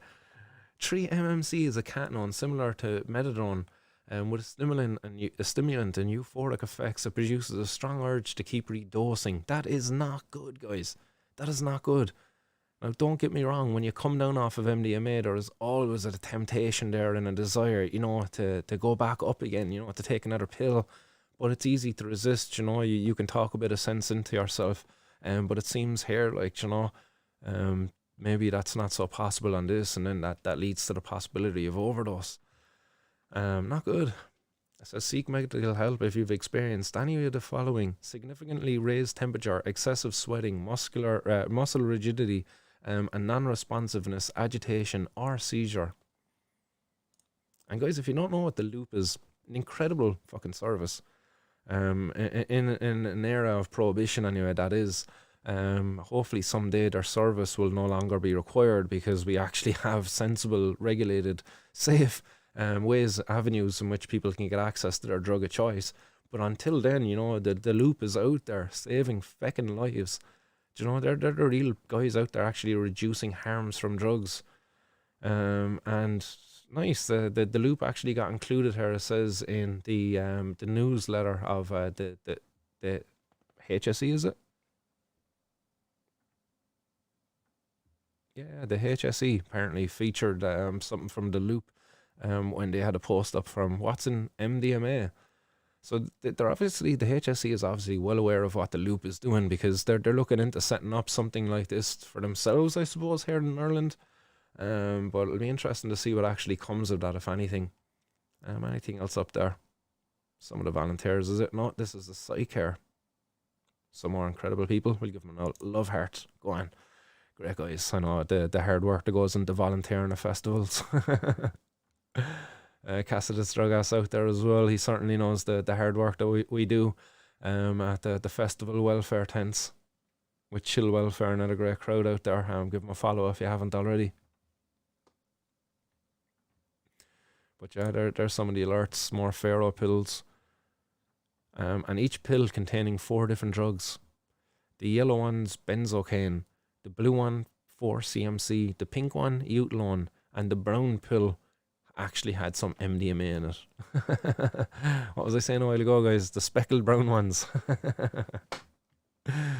And it says, you know, the old hashtag, go slow, stay low.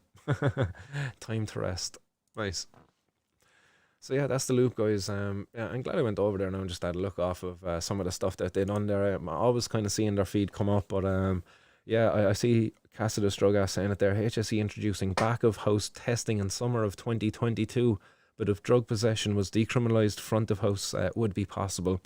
Fingers crossed, Cassidus Drugas. Fingers crossed that maybe even representatives from the HSE might even try to make that argument in the upcoming Citizens' Assembly. Fingers crossed. Anyway.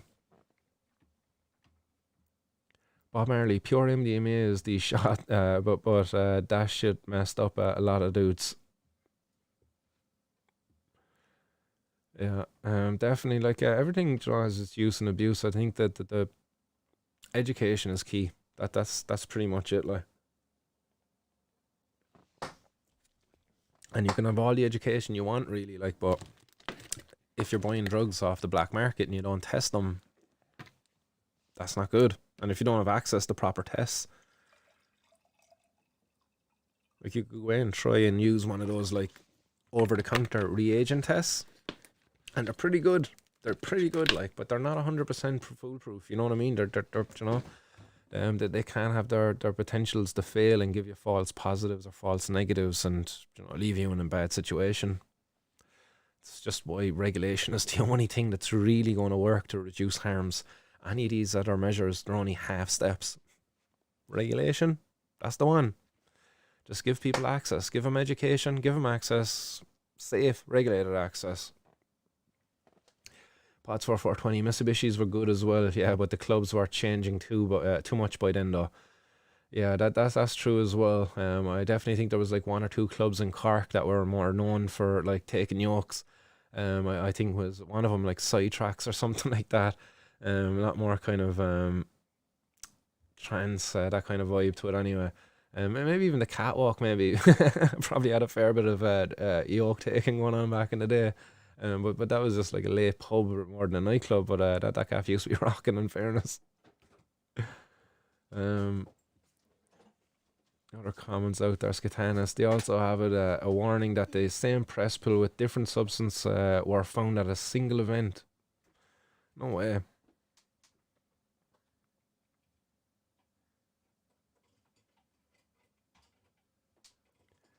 Podge 85 saying is easy to falsely make crap look amazing nowadays.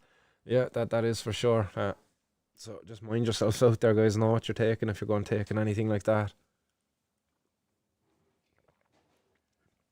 Bob Marley saying first yoke he took or she took was a shamrock. No, never heard of shamrock yokes actually, to be fair. But I suppose once you have a pill press, you can press any pill shape you want. Slimmer Slime. Politicians used who wasn't there traces found in the Doyle's bathroom. Yeah, that's right. Yeah, there was some investigation done where they went in, they took swabs of the toilets and the Doyle, and there was traces of cocaine found in them. At least that's as the story goes. I've actually never looked in to verify if that story actually is true or not. And it's just one that's always been repeated over the years. But I should probably look into it now that I'm kind of repeating it here over the airwaves, maybe.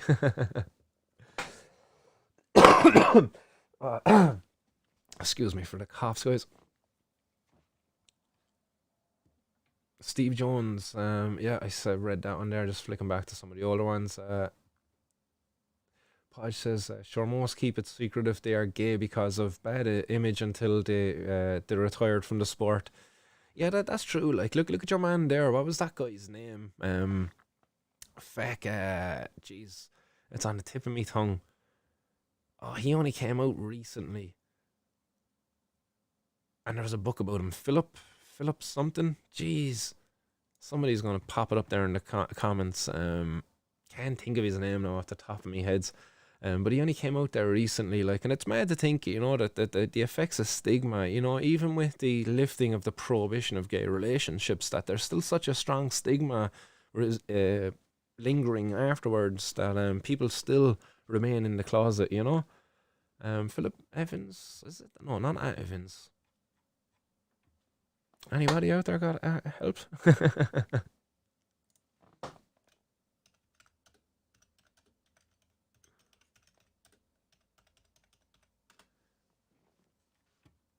Philip Schofield. That's the one. Philip Schofield. Yeah, I found him. I found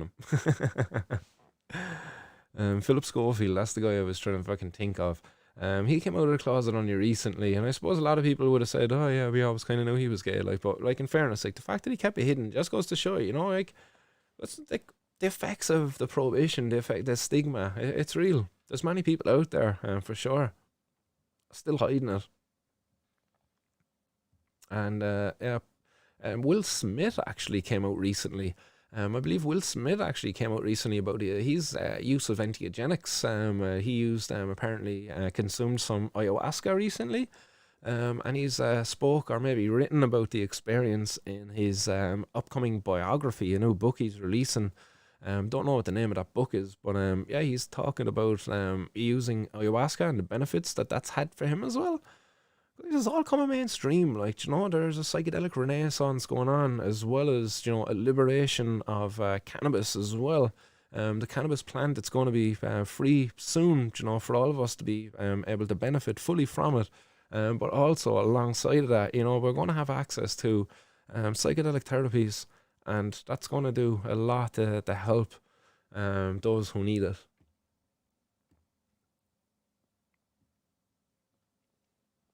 Imagine if fucking the likes of Terence McKenna and what's the Timothy Leary. Imagine if the lads and even about Ramdas. Imagine if the lads were around to truly witness the psychedelic renaissance, after going through that like 70s era, and then to kind of come full circle back here again, 2020. The 20s, and we're going to have this psychedelic renaissance again.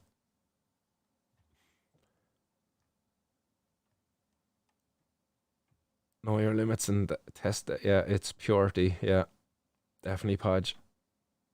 Skatana saying the loop sells these test kits, by the way, for all sorts of substances, impurities, and contaminations. Yeah, the loop sell them. There's easy test kits, and there's a few others as well. There is a good few out there, so just look up whatever. Yeah, the loop is probably the best place to go. In fairness, they have all the information up there. Podge saying, what's the one with the mirrors in Cork that was full of pills back in the day? Oh shit, I have no idea, Podge. And it's a good few years back, he's saying. Anybody out there able to help Podge out? Skatana says, I recommend everyone to watch One Strange Rock with Will Smith. To me, feels like he did that after the ayahuasca. No way, yeah, interesting. Yeah, I've seen the trailer there for that actually, One Strange Rock. It didn't. I don't know. I just when I was watching it, just seemed like I don't know. I got it. Not a great vibe off it. But now did you say that it feels like he did that after ayahuasca? Now I'm kind of interested. Alright, to go and watch that. Tinkle Tink, did the DMT knock Tyson out? No, I think it actually woke him up. Tyson became woke after he licked a toad. Pod 85 PTSD treatment is already showing brilliant results in America's study, or in America already. Yeah, that's very true, and there is very promising results coming out there for MDMA, for psilocybin, and once the doors open up for researchers to do or have access to other substances, easier, there'll be a lot more research happening then, and we'll really see the potential. DanSafe also, guys. Skatana saying DanSafe is selling them as well, I believe. But DanSafe, I believe, are just the US. I think, but I could be wrong on that. Maybe they have a UK branch or a European branch as well. But I thought DanSafe was just the US.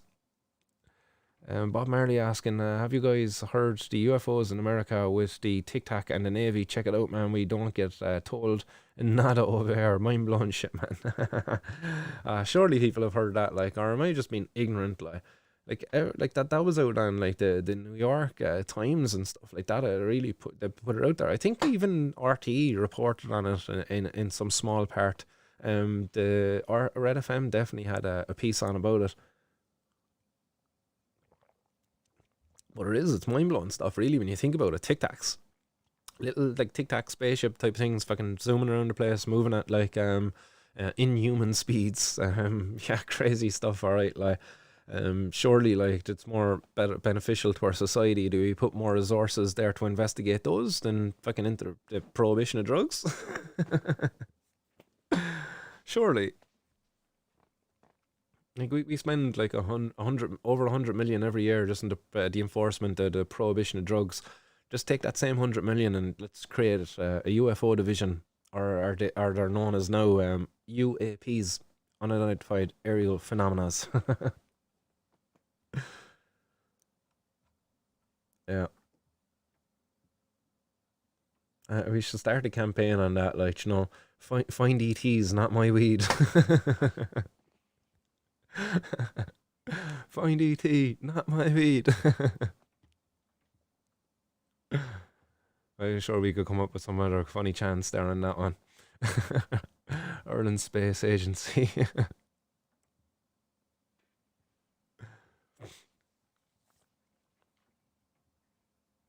Skatana saying, I'm Aaron's World. I've had my issues at the beginning as well, but in the end, it's a neat anthropological walk through the evolution of human society.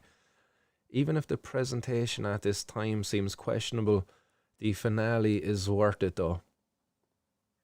Yeah, I'm sure, yeah. And Francis Fudge is trying to find his dealer still. E.T. is trying to find his dealer still.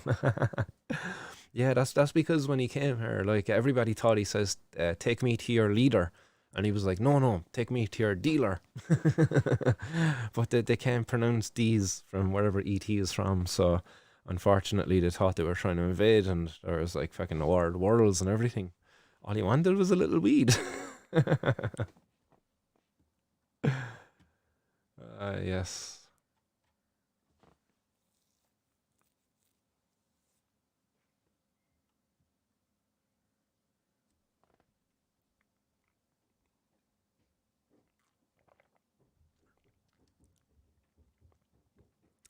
Oh no. Ah, that's a bummer. My bro robbed my last pack of GB skins. GB skins. I believe you actually had Cork Chronic skins. I believe. I think I have. Oh yeah, green screen is gonna screw me on that one. Crap. Wait, no, 1 second.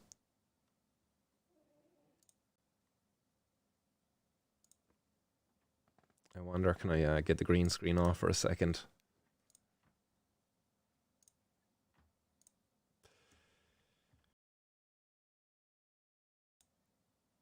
Did I get it off? No, not really. It's still on, but yeah, these are the ones you had. Am I wrong?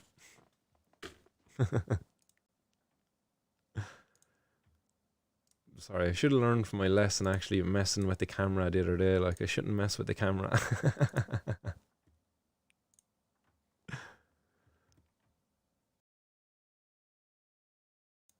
Boom, there we go.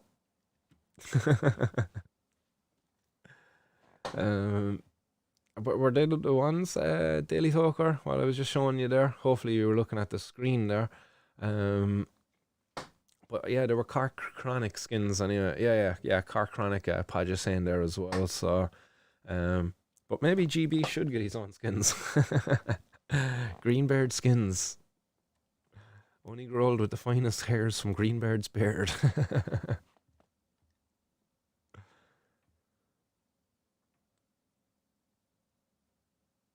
Buds in space. Podge 85 says, I only used my last pack of skins the other day, but still have the pack. Yeah, it's a nice pack in fairness. Like, it's some nice artwork. I'm pretty sure he designed that himself as well, Cork Chronic. I think yeah, he's got some artistic skills. He used to do he does a bit of graffiti and stuff like that as well. So yeah, he's definitely got some skills. Bob Marley saying it's Liberty Cap harvest time, man. Man, I need a trip to sort my head out. I'm definitely with you there on that one. I'm certainly long overdue. A bit of a reset, and with a baby on the way, I should certainly arrange something for within the next week or so. I'd say a bit of a retreat there for 2 or 3 nights.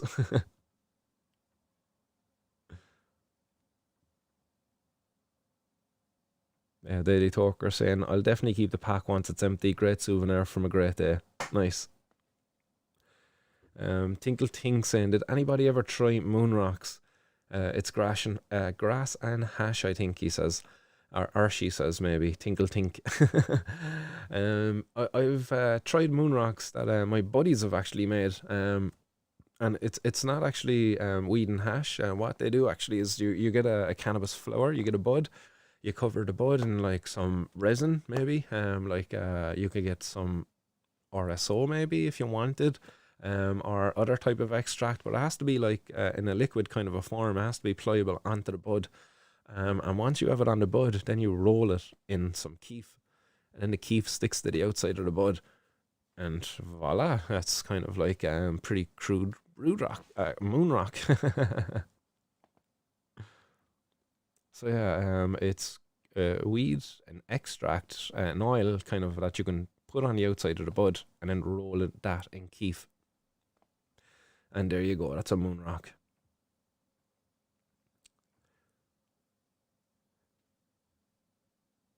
Yeah, deals will be soon selling legal drugs. They already are. Like you can go into deals and buy nicotine already. You go in and buy your vapes in there. They literally have vapes at the counter with nicotine in them. What is nicotine? It is a drug. It's a legal drug. They're selling legal drugs already in deals.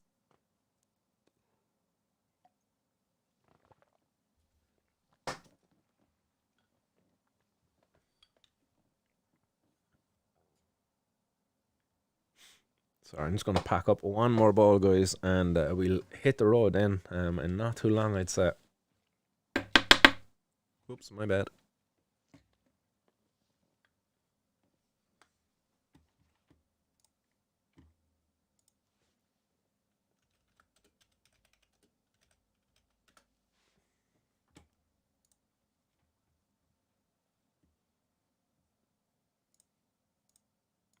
Sorry, just looking at a video here for ye guys. Yeah, here we go. There's a video over here on YouTube. And it's got some nice, I love classical music. Anybody else out there like classical music?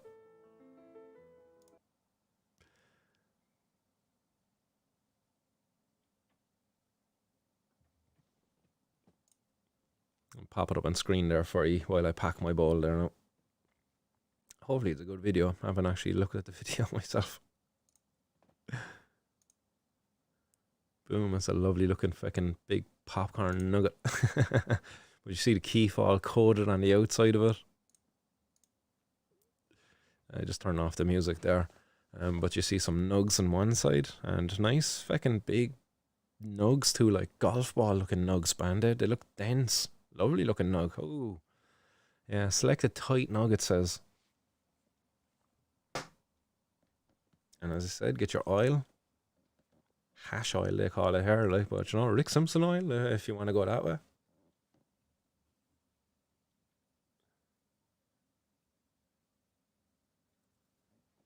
And voila, simples.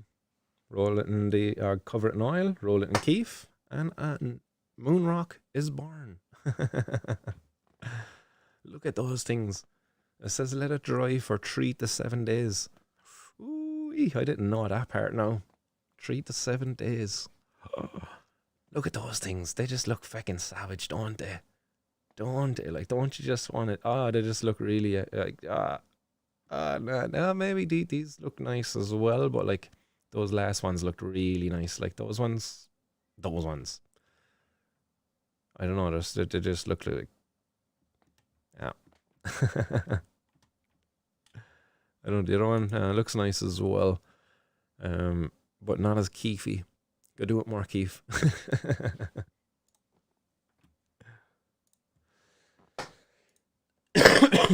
Sorry for the coughing, guys. A bit chesty there today.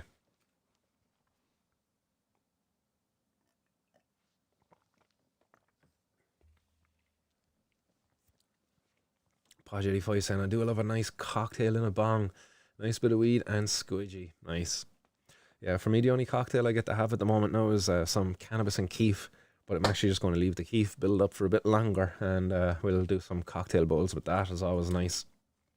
Save it for the movie nights. Sometimes I can regret that actually be like an hour into the movie and keef hits or those cocktail keef bowls can hit hard, especially when you pack them like I do at times. Daily Talker says, never bother making moon rocks, although I love mixing weed and concentrate and keef in a nice bowl. Yeah, there you go. Like that's effectively what a moon rock is, just minus the 7 or 8 days waiting there for it to dry out again, or whatever they were saying. But yeah, simply just mix it up in a bowl, man. Just layer a little layer of cannabis, some oil, and then some keef, and yes, and that thing will smoke. Oh jeez. But the only thing about that, like, there's definitely a bit of waste there, like, because when I was hitting the hash even here the last day, like, you know, you're taking in like a lungful, and even with the lungful, you know, the bowl is still smouldering afterwards, like, so in the space of time that it takes for you to like exhale that, you've just lost a good bit of smoke there, just into the air, like it's just going into the room and it's just gone. So in terms of efficiency, there's probably better ways, all right. Um, but yeah, fuck it, bongs are great. Speaking of bongs, let's hit one. Pod 85 says I'm going to save my keef and going to press it then. Nice. Press it into a puck, is it? Or are you going to press rosin? I can get you access to a rosin press if you want to press your keef, Podge. You just have to smoke you what you press out of it with us, though. At least some of it. Come on up for a game of poker, but... Right, let's blaze one up, guys. Final bowl of the show anyway, guys. Little civil disobedience going out to all you loyal listeners who've hung around until this late hour of the show. And yeah, to everybody else who got involved in the Bring Alicia Home campaign and Cannabis Reform Ireland, guys, thanks very much. Civil disobedience in your honour right now.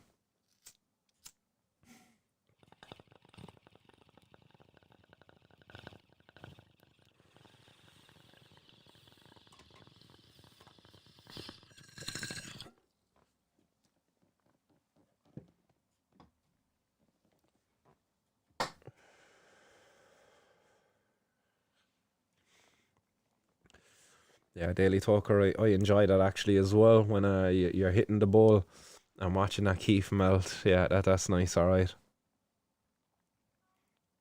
Yeah, and then the concentrate melting into the weed.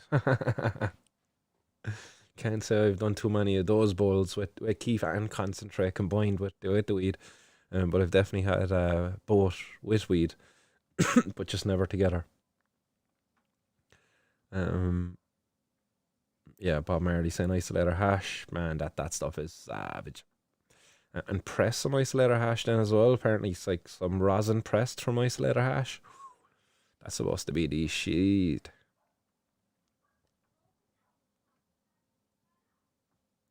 Yeah, Pods for 420 can't pay a good 2 hour show. Yeah, apologies for that, guys. I didn't realize actually that I was going on for all of this time. I actually, what did we have?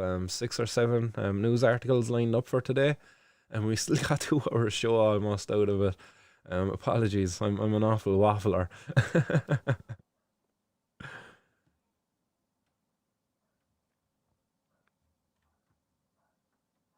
Yeah, Francis Fuge, bowling one here. I'd imagine that's rolling one, is it, or bowling one?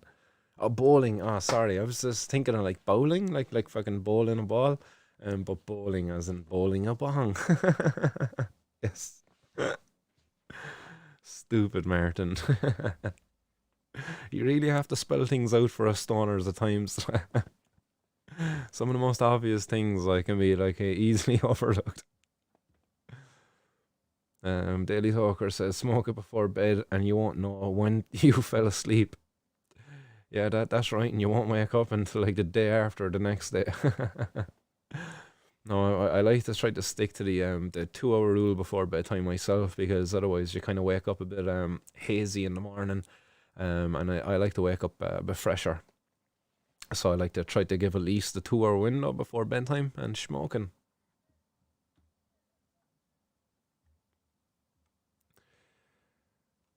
Right. Teresa O'Connell says, shout out for 710 up north. Oh yes, 710 up north. You're dead right there, Teresa. And I'll finish up on that one. My apologies, Alan, actually, for not getting this up there. And I was only watching his bloody video before going live there a while ago. Oh yeah, shit, Facebook is down. Facebook is down. I can't go over and play Alan's video. Maybe he's on Instagram.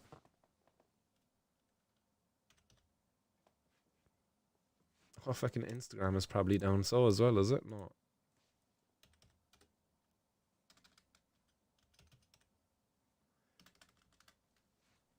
It won't let me search for people on Instagram.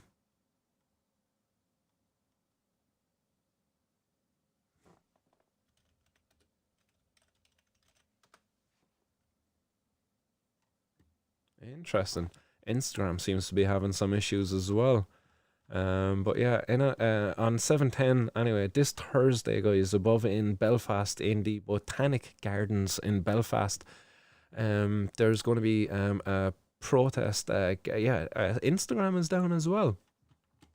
Jeez, there you go, guys. Breaking news, 420 news. Instagram and Facebook have been crashed. um, but yeah, on 710 above in Belfast in the Botanic Gardens, there's going to be a gathering of the cannabis community. It's going to be a barbecue in the park. So we were having picnics in the park down south, and they're doing a bit different up north, and they're going to have a barbecue in the park. That's in the Botanic Gardens in Belfast, kicking off at about 2 o'clock in the gardens. I'm going to be up there myself on the day. I'm going to probably spend a night up there that night, possibly. But yeah, put it in your diaries if you can make it up at all. Show your support for the Northern Ireland cannabis community. As I said, organised by Alan Robinson, the NI Canna guy. So yeah, get up there if you can. Francis Fudge, the end is nigh. Yes, definitely, it is possible. The end is nigh. Maybe fucking North Korea are after blowing up America, and we just don't know about it yet. Oh shit. Or maybe China, as China started the war. In the meantime, Bob Marley's asking, did you try the G13 Haze, Martin? I've got a bit of it on the way. I'll be down in Cork, and I'll tell you when I'm down, brother. And maybe a clone is, and maybe a clone is class, bro. Nice. Do you know what? When I arrived in Amsterdam, the very first strain I tried in Amsterdam was G13 Amnesia Haze. That was the very first strain I tried. I can't actually remember now the name of the coffee shop. I've been back there so many, oh excuse me, so many bloody times, and been to so many coffee shops since. But you know, if I arrived in Amsterdam right now today, I could still bring it to that exact coffee shop. I know exactly where it is off the back of my mind. I could probably go and look at it in Google Maps and find the name of it. But yeah, G13 Amnesia Haze, that was the very first strain I tried in Amsterdam. There you go, guys. There'll be a pop quiz sometime, and it'll be like, what was the first strain Martin ever tried in Amsterdam?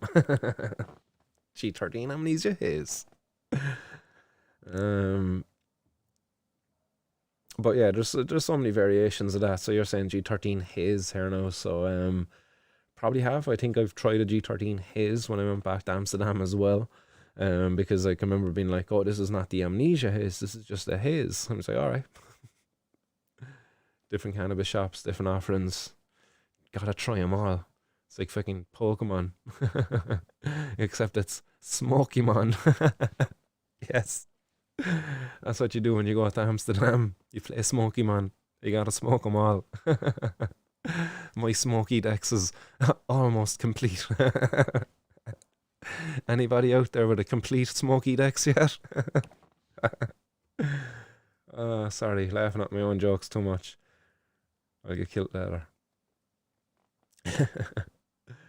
Tinkle Tink, where are your favorite Amsterdam coffee shops? Excuse me. Um, for me, I suppose one of my favorites would be the jeez, just trying to think now actually, because there's a few of them after closing down and everything. They weren't there the last time, and I went back. But I've been to so many. I suppose the ones that I liked the best were always the ones that provided the best seating, the best comfort. So while I would like to say like that the grey area was up there with a good one, they certainly had some nice cannabis on offer. They certainly didn't accommodate for the consumption of it in the grey area. But in terms of like a top three in Amsterdam, I like that Dam Spree. Is that what it was called? Dam Pree? Dam Pree, I think it was called. That place just outside of the station. That was quite nice. Then after that, geez, I suppose Barney's was quite nice. I liked Barney's. That was comfortable as well. Um, then there was the other one, Hill Street Blues. Hill Street Blues was a nice one, but I believe that's gone as well. Yeah, I see that Blues Brothers, others people are saying Greenhouse as well, Greenhouse Seeds. Yeah, Greenhouse Seeds was nice actually as well. But I was never too big on Greenhouse Seeds to be very honest.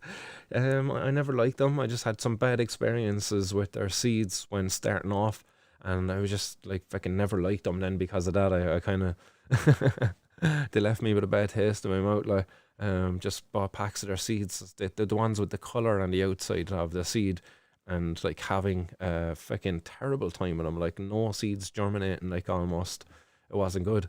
But I know many people out there have had very good success with them, so that was just my experience. So I never got over it. I'll have to forgive them on that one. I have to go back. I've never actually grown anything from them since, but hopefully someday I'll be able to go back there and maybe try to grow some of their strains once it's legal again, of course.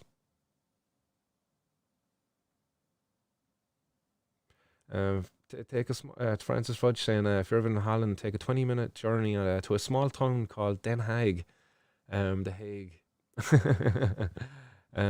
Cheaper and quieter. Yeah, that's right. But haven't they apparently I've been hearing that they introduced like fucking tourist bans in some of the areas outside of Amsterdam, that like they've like membership requirements now or something like that, or you have to show an ID that you're like a local resident before they'll serve you. But I could be wrong, but was reading that there recently, but I haven't had it verified by anybody, so I didn't report on it. But that could be a case in some of the places, but maybe not.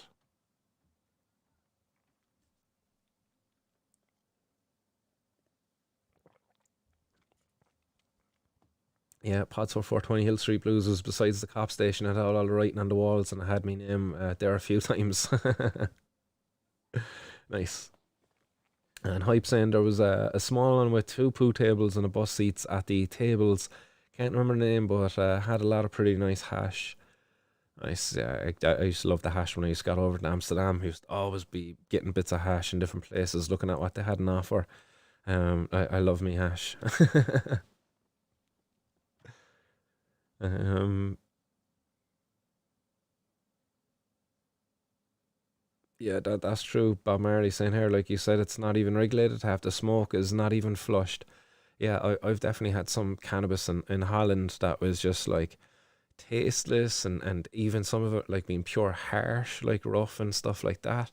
You'd nearly almost go up and be like, "Can I get my money back? This is shite." But yeah, there's definitely a need for proper regulation over there, because sometimes it can be inconsistent there between the shops. Yeah, that's right. Casa de Strugas, the best coffee shops in Netherlands are not in Amsterdam, though. That's true. And me with my big old tourist head of me, I never actually got outside of Amsterdam. 10 times or 11 times I've travelled over there, and I've never left the city centre. I like got close one time, got close to like almost outside of the centre, cycling the bikes. We just said we keep going, like because we had loads of weed anyway. and we got like ages outside him. Came back then. The one time I wanted to go to Harlem on my way back from fucking Thailand. I was going to head down there for a bit because I had enough time to get to Harlem and back on my layover. And unfortunately, I just got way too high and couldn't go anywhere. I had a 1 month tolerance break in Thailand. Arrived in Amsterdam to break that tolerance break, and I got messed up. I mean, honestly, I got super paranoid. I was on my own, and it was just crazy, incredibly intense. But I enjoyed it too, like, as uncomfortable and as much as I would have preferred maybe not to have experienced it, I still enjoyed it. Like, even the challenge, like I always enjoy a good challenge. I overcame it. I survived. I'm here. I'm telling the story. I had a cop wake me up on a bench, and he's like, "You okay?" And he's like, "Yeah." I was like, "I just ate a lot of McDonald's there, just sleeping it off, waiting for the train." I was outside the train station asleep like fucking mongs. I arrived in Amsterdam. I'll never forget it. I kind of regretted it a little bit, I suppose, maybe. But I rolled up a gram and a half of diesel. There was a sour diesel that I had just bought from it was Hunter's Cafe. It was Hunter's Sour Diesel, I think was the name of the strain, and put the whole gram and a half into the blunt, rolled it up, smoked the whole thing within about like 15 minutes, I'd say. Drank a big hot chocolate with a big head of whipped cream as well. And that was the only thing I'd probably consumed from the flight over. I had a terrible bloody munch on the flight. Left most of it behind there, as you can imagine, on an airplane. But man, whew, intense. That's all I'll say. Intense. I think I smoked another little bit afterwards, like, but no, I was done then after that gram and a half, like.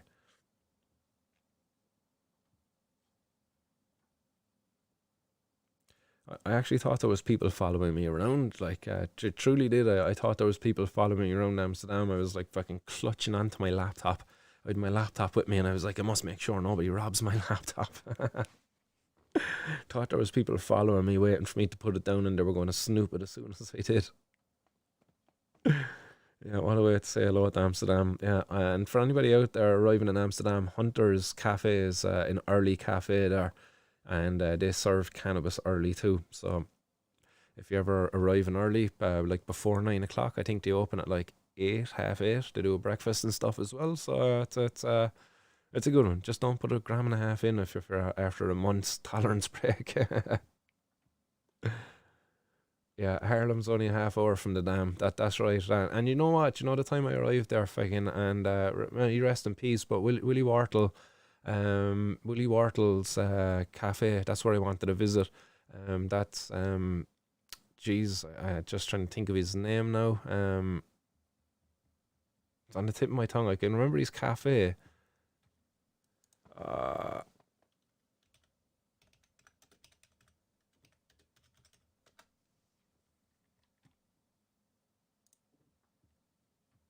Noel. That's it. Noel. That's his name. I was just trying to think of his name. No, Noel. Noel was the owner of that. May he rest in peace. He passed away about 2 years ago, and he would have been alive had I not got super banged that day. I could have made it down. Got some cannabis off himself. He had a press down there as well at the time. That's why I wanted to go down there, is press some buds with him, have a chat as well. He seemed like a cool guy. And fucking sadly, I never got the opportunity to meet him. And won't either since he's passed. But yeah, that's the only regret I have in that one. 6 years since I went there, maybe. Since you went there, Podge. We went over there about just over two.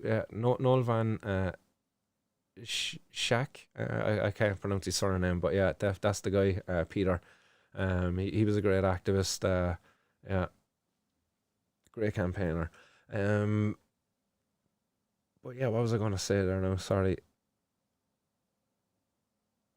Oh yeah, 6 years since you went there. Yeah, I was just about to say, yeah, it was just over 2 years since I went there. Myself and the lads went over on our Christmas party. We got the flights from Dublin Airport. We flew out at 7 o'clock that morning, and we arrived back in Dublin again at 9 or 10 o'clock that night, I think it was. Had a banger of a day over there again. Just got incredibly monged, and at the end of the day, I actually abandoned my plans to bring stuff home with me. I'd plans to bring like a couple of grams back with me, but because I just got too high, I was just like, no, no, I'm not bringing anything back. I gave my weed to one of the lads, and I was like, here, stick that in your envelope. I don't want it at all. I was too monged. It was funny. But that's the thing about when you go high, you know what I mean? Rather than taking, like, when you're drunk, you take a stupid risk, you know? You'll be like, yeah, I'll take loads of it. Like, I'll fucking stuff my pockets with it when you're drunk. But when you're stoned, you're like, no, no, I'll get caught. I'm going to leave it there, actually. I'm going to be sensible. I'm not going to smuggle drugs internationally across borders. Just goes to show, like, you should probably get a little high before you make important decisions like that. um,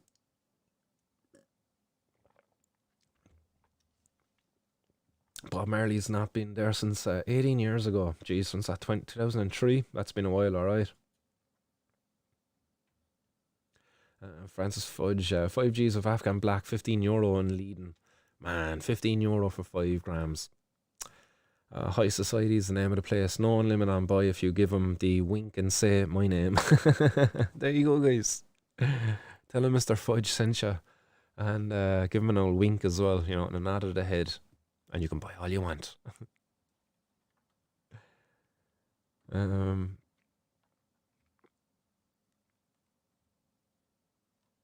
Oh, CG. What's going on there with CG? Hey, so I just started a new full-time job. I'm wrecked every evening, but happy out as I can now provide for my fam properly. Big ups to the smokers on the grind. Go on, CG. Fair play, man. Good stuff. Nice one. I'd love to be able to get out there myself and get a full-time job and just have a bit of normality in my life. I freaking hate all this campaign, and I hate being a criminal in society.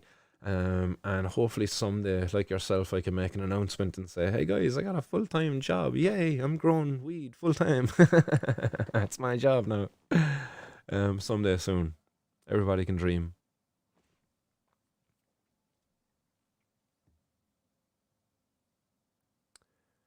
Yeah, it was a very beautiful smoke patch.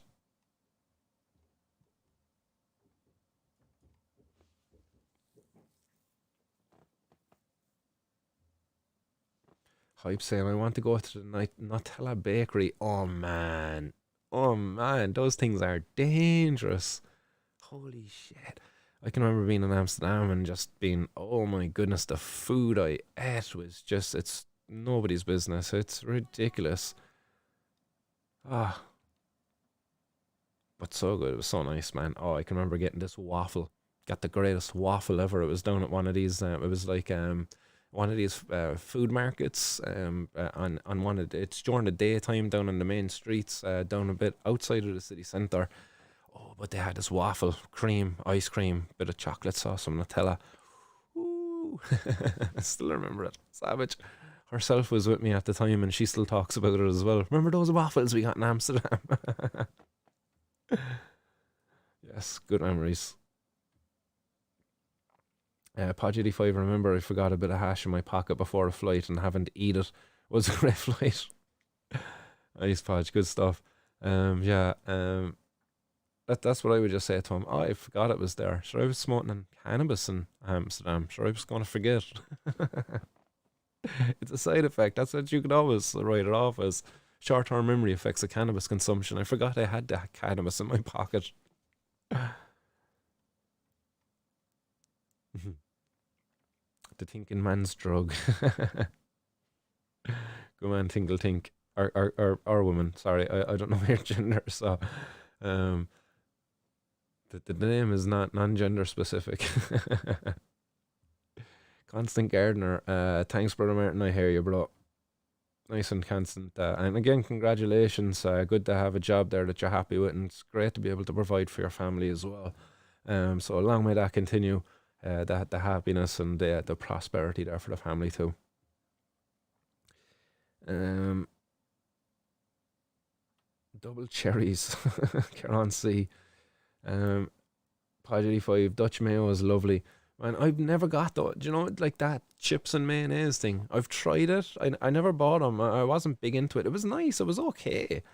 But Like, no, it was never the thing, man. Anytime I went there, like, honestly, I'm surprised I'm not diabetic at this stage. I pretty much just lived on sugar and pizza while I was in Amsterdam.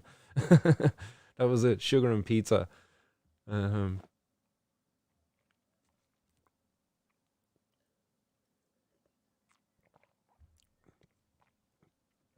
yeah, hype, best pizza, best noodles, best fries. Everything's better with a bag of weed, isn't that right, hype? Amsterdam for the win. Bob Marley, or Holland, I suppose, really for the win. Bob Marley, no man, you got balls, brother, because we were all texting, but you were risking it all just to help people that needs cannabis. Respect, brother. Nice one for that, Bob Marley. Appreciate the respect. And yeah, Tinkle Tink Ismail. There we go. Nice one, bud. Mystery solved. A middle-aged man. Nice. Good to know. And garlic mayo maybe. Yeah, garlic mayo. Garlic mayo is savage. Garlic mayo and a bit of harissa. Oh no, there you go. Like like if you haven't tried it yet, thank me later. If you're into spicy food, or even just normal mayonnaise and harissa is fucking savage as well. Or if you want even a bit of a sweeter twist, sriracha and garlic mayonnaise. Oh shit, have that with some crispy pizza for dipping. Oh man, yeah. Sorry guys. There's probably people out there now disgusted. Yeah. Bob Marley says food in Holland is shite. In some of the places it was like there was definitely some of the places it was bad, but you find some gems. There were some real gems over there now in fairness. But yeah, like again, like all tourist traps. Think about a tourist trap. You're just gonna have a lot of cheap shit thrown out, like you know, at a high cost because it's tourist trap, like. But get outside of that, like a little bit. Even within the tourist trap, you find a few little diamonds in the rough. But yeah, definitely the kind of the more out and the outskirts in different areas, you find some nice spots.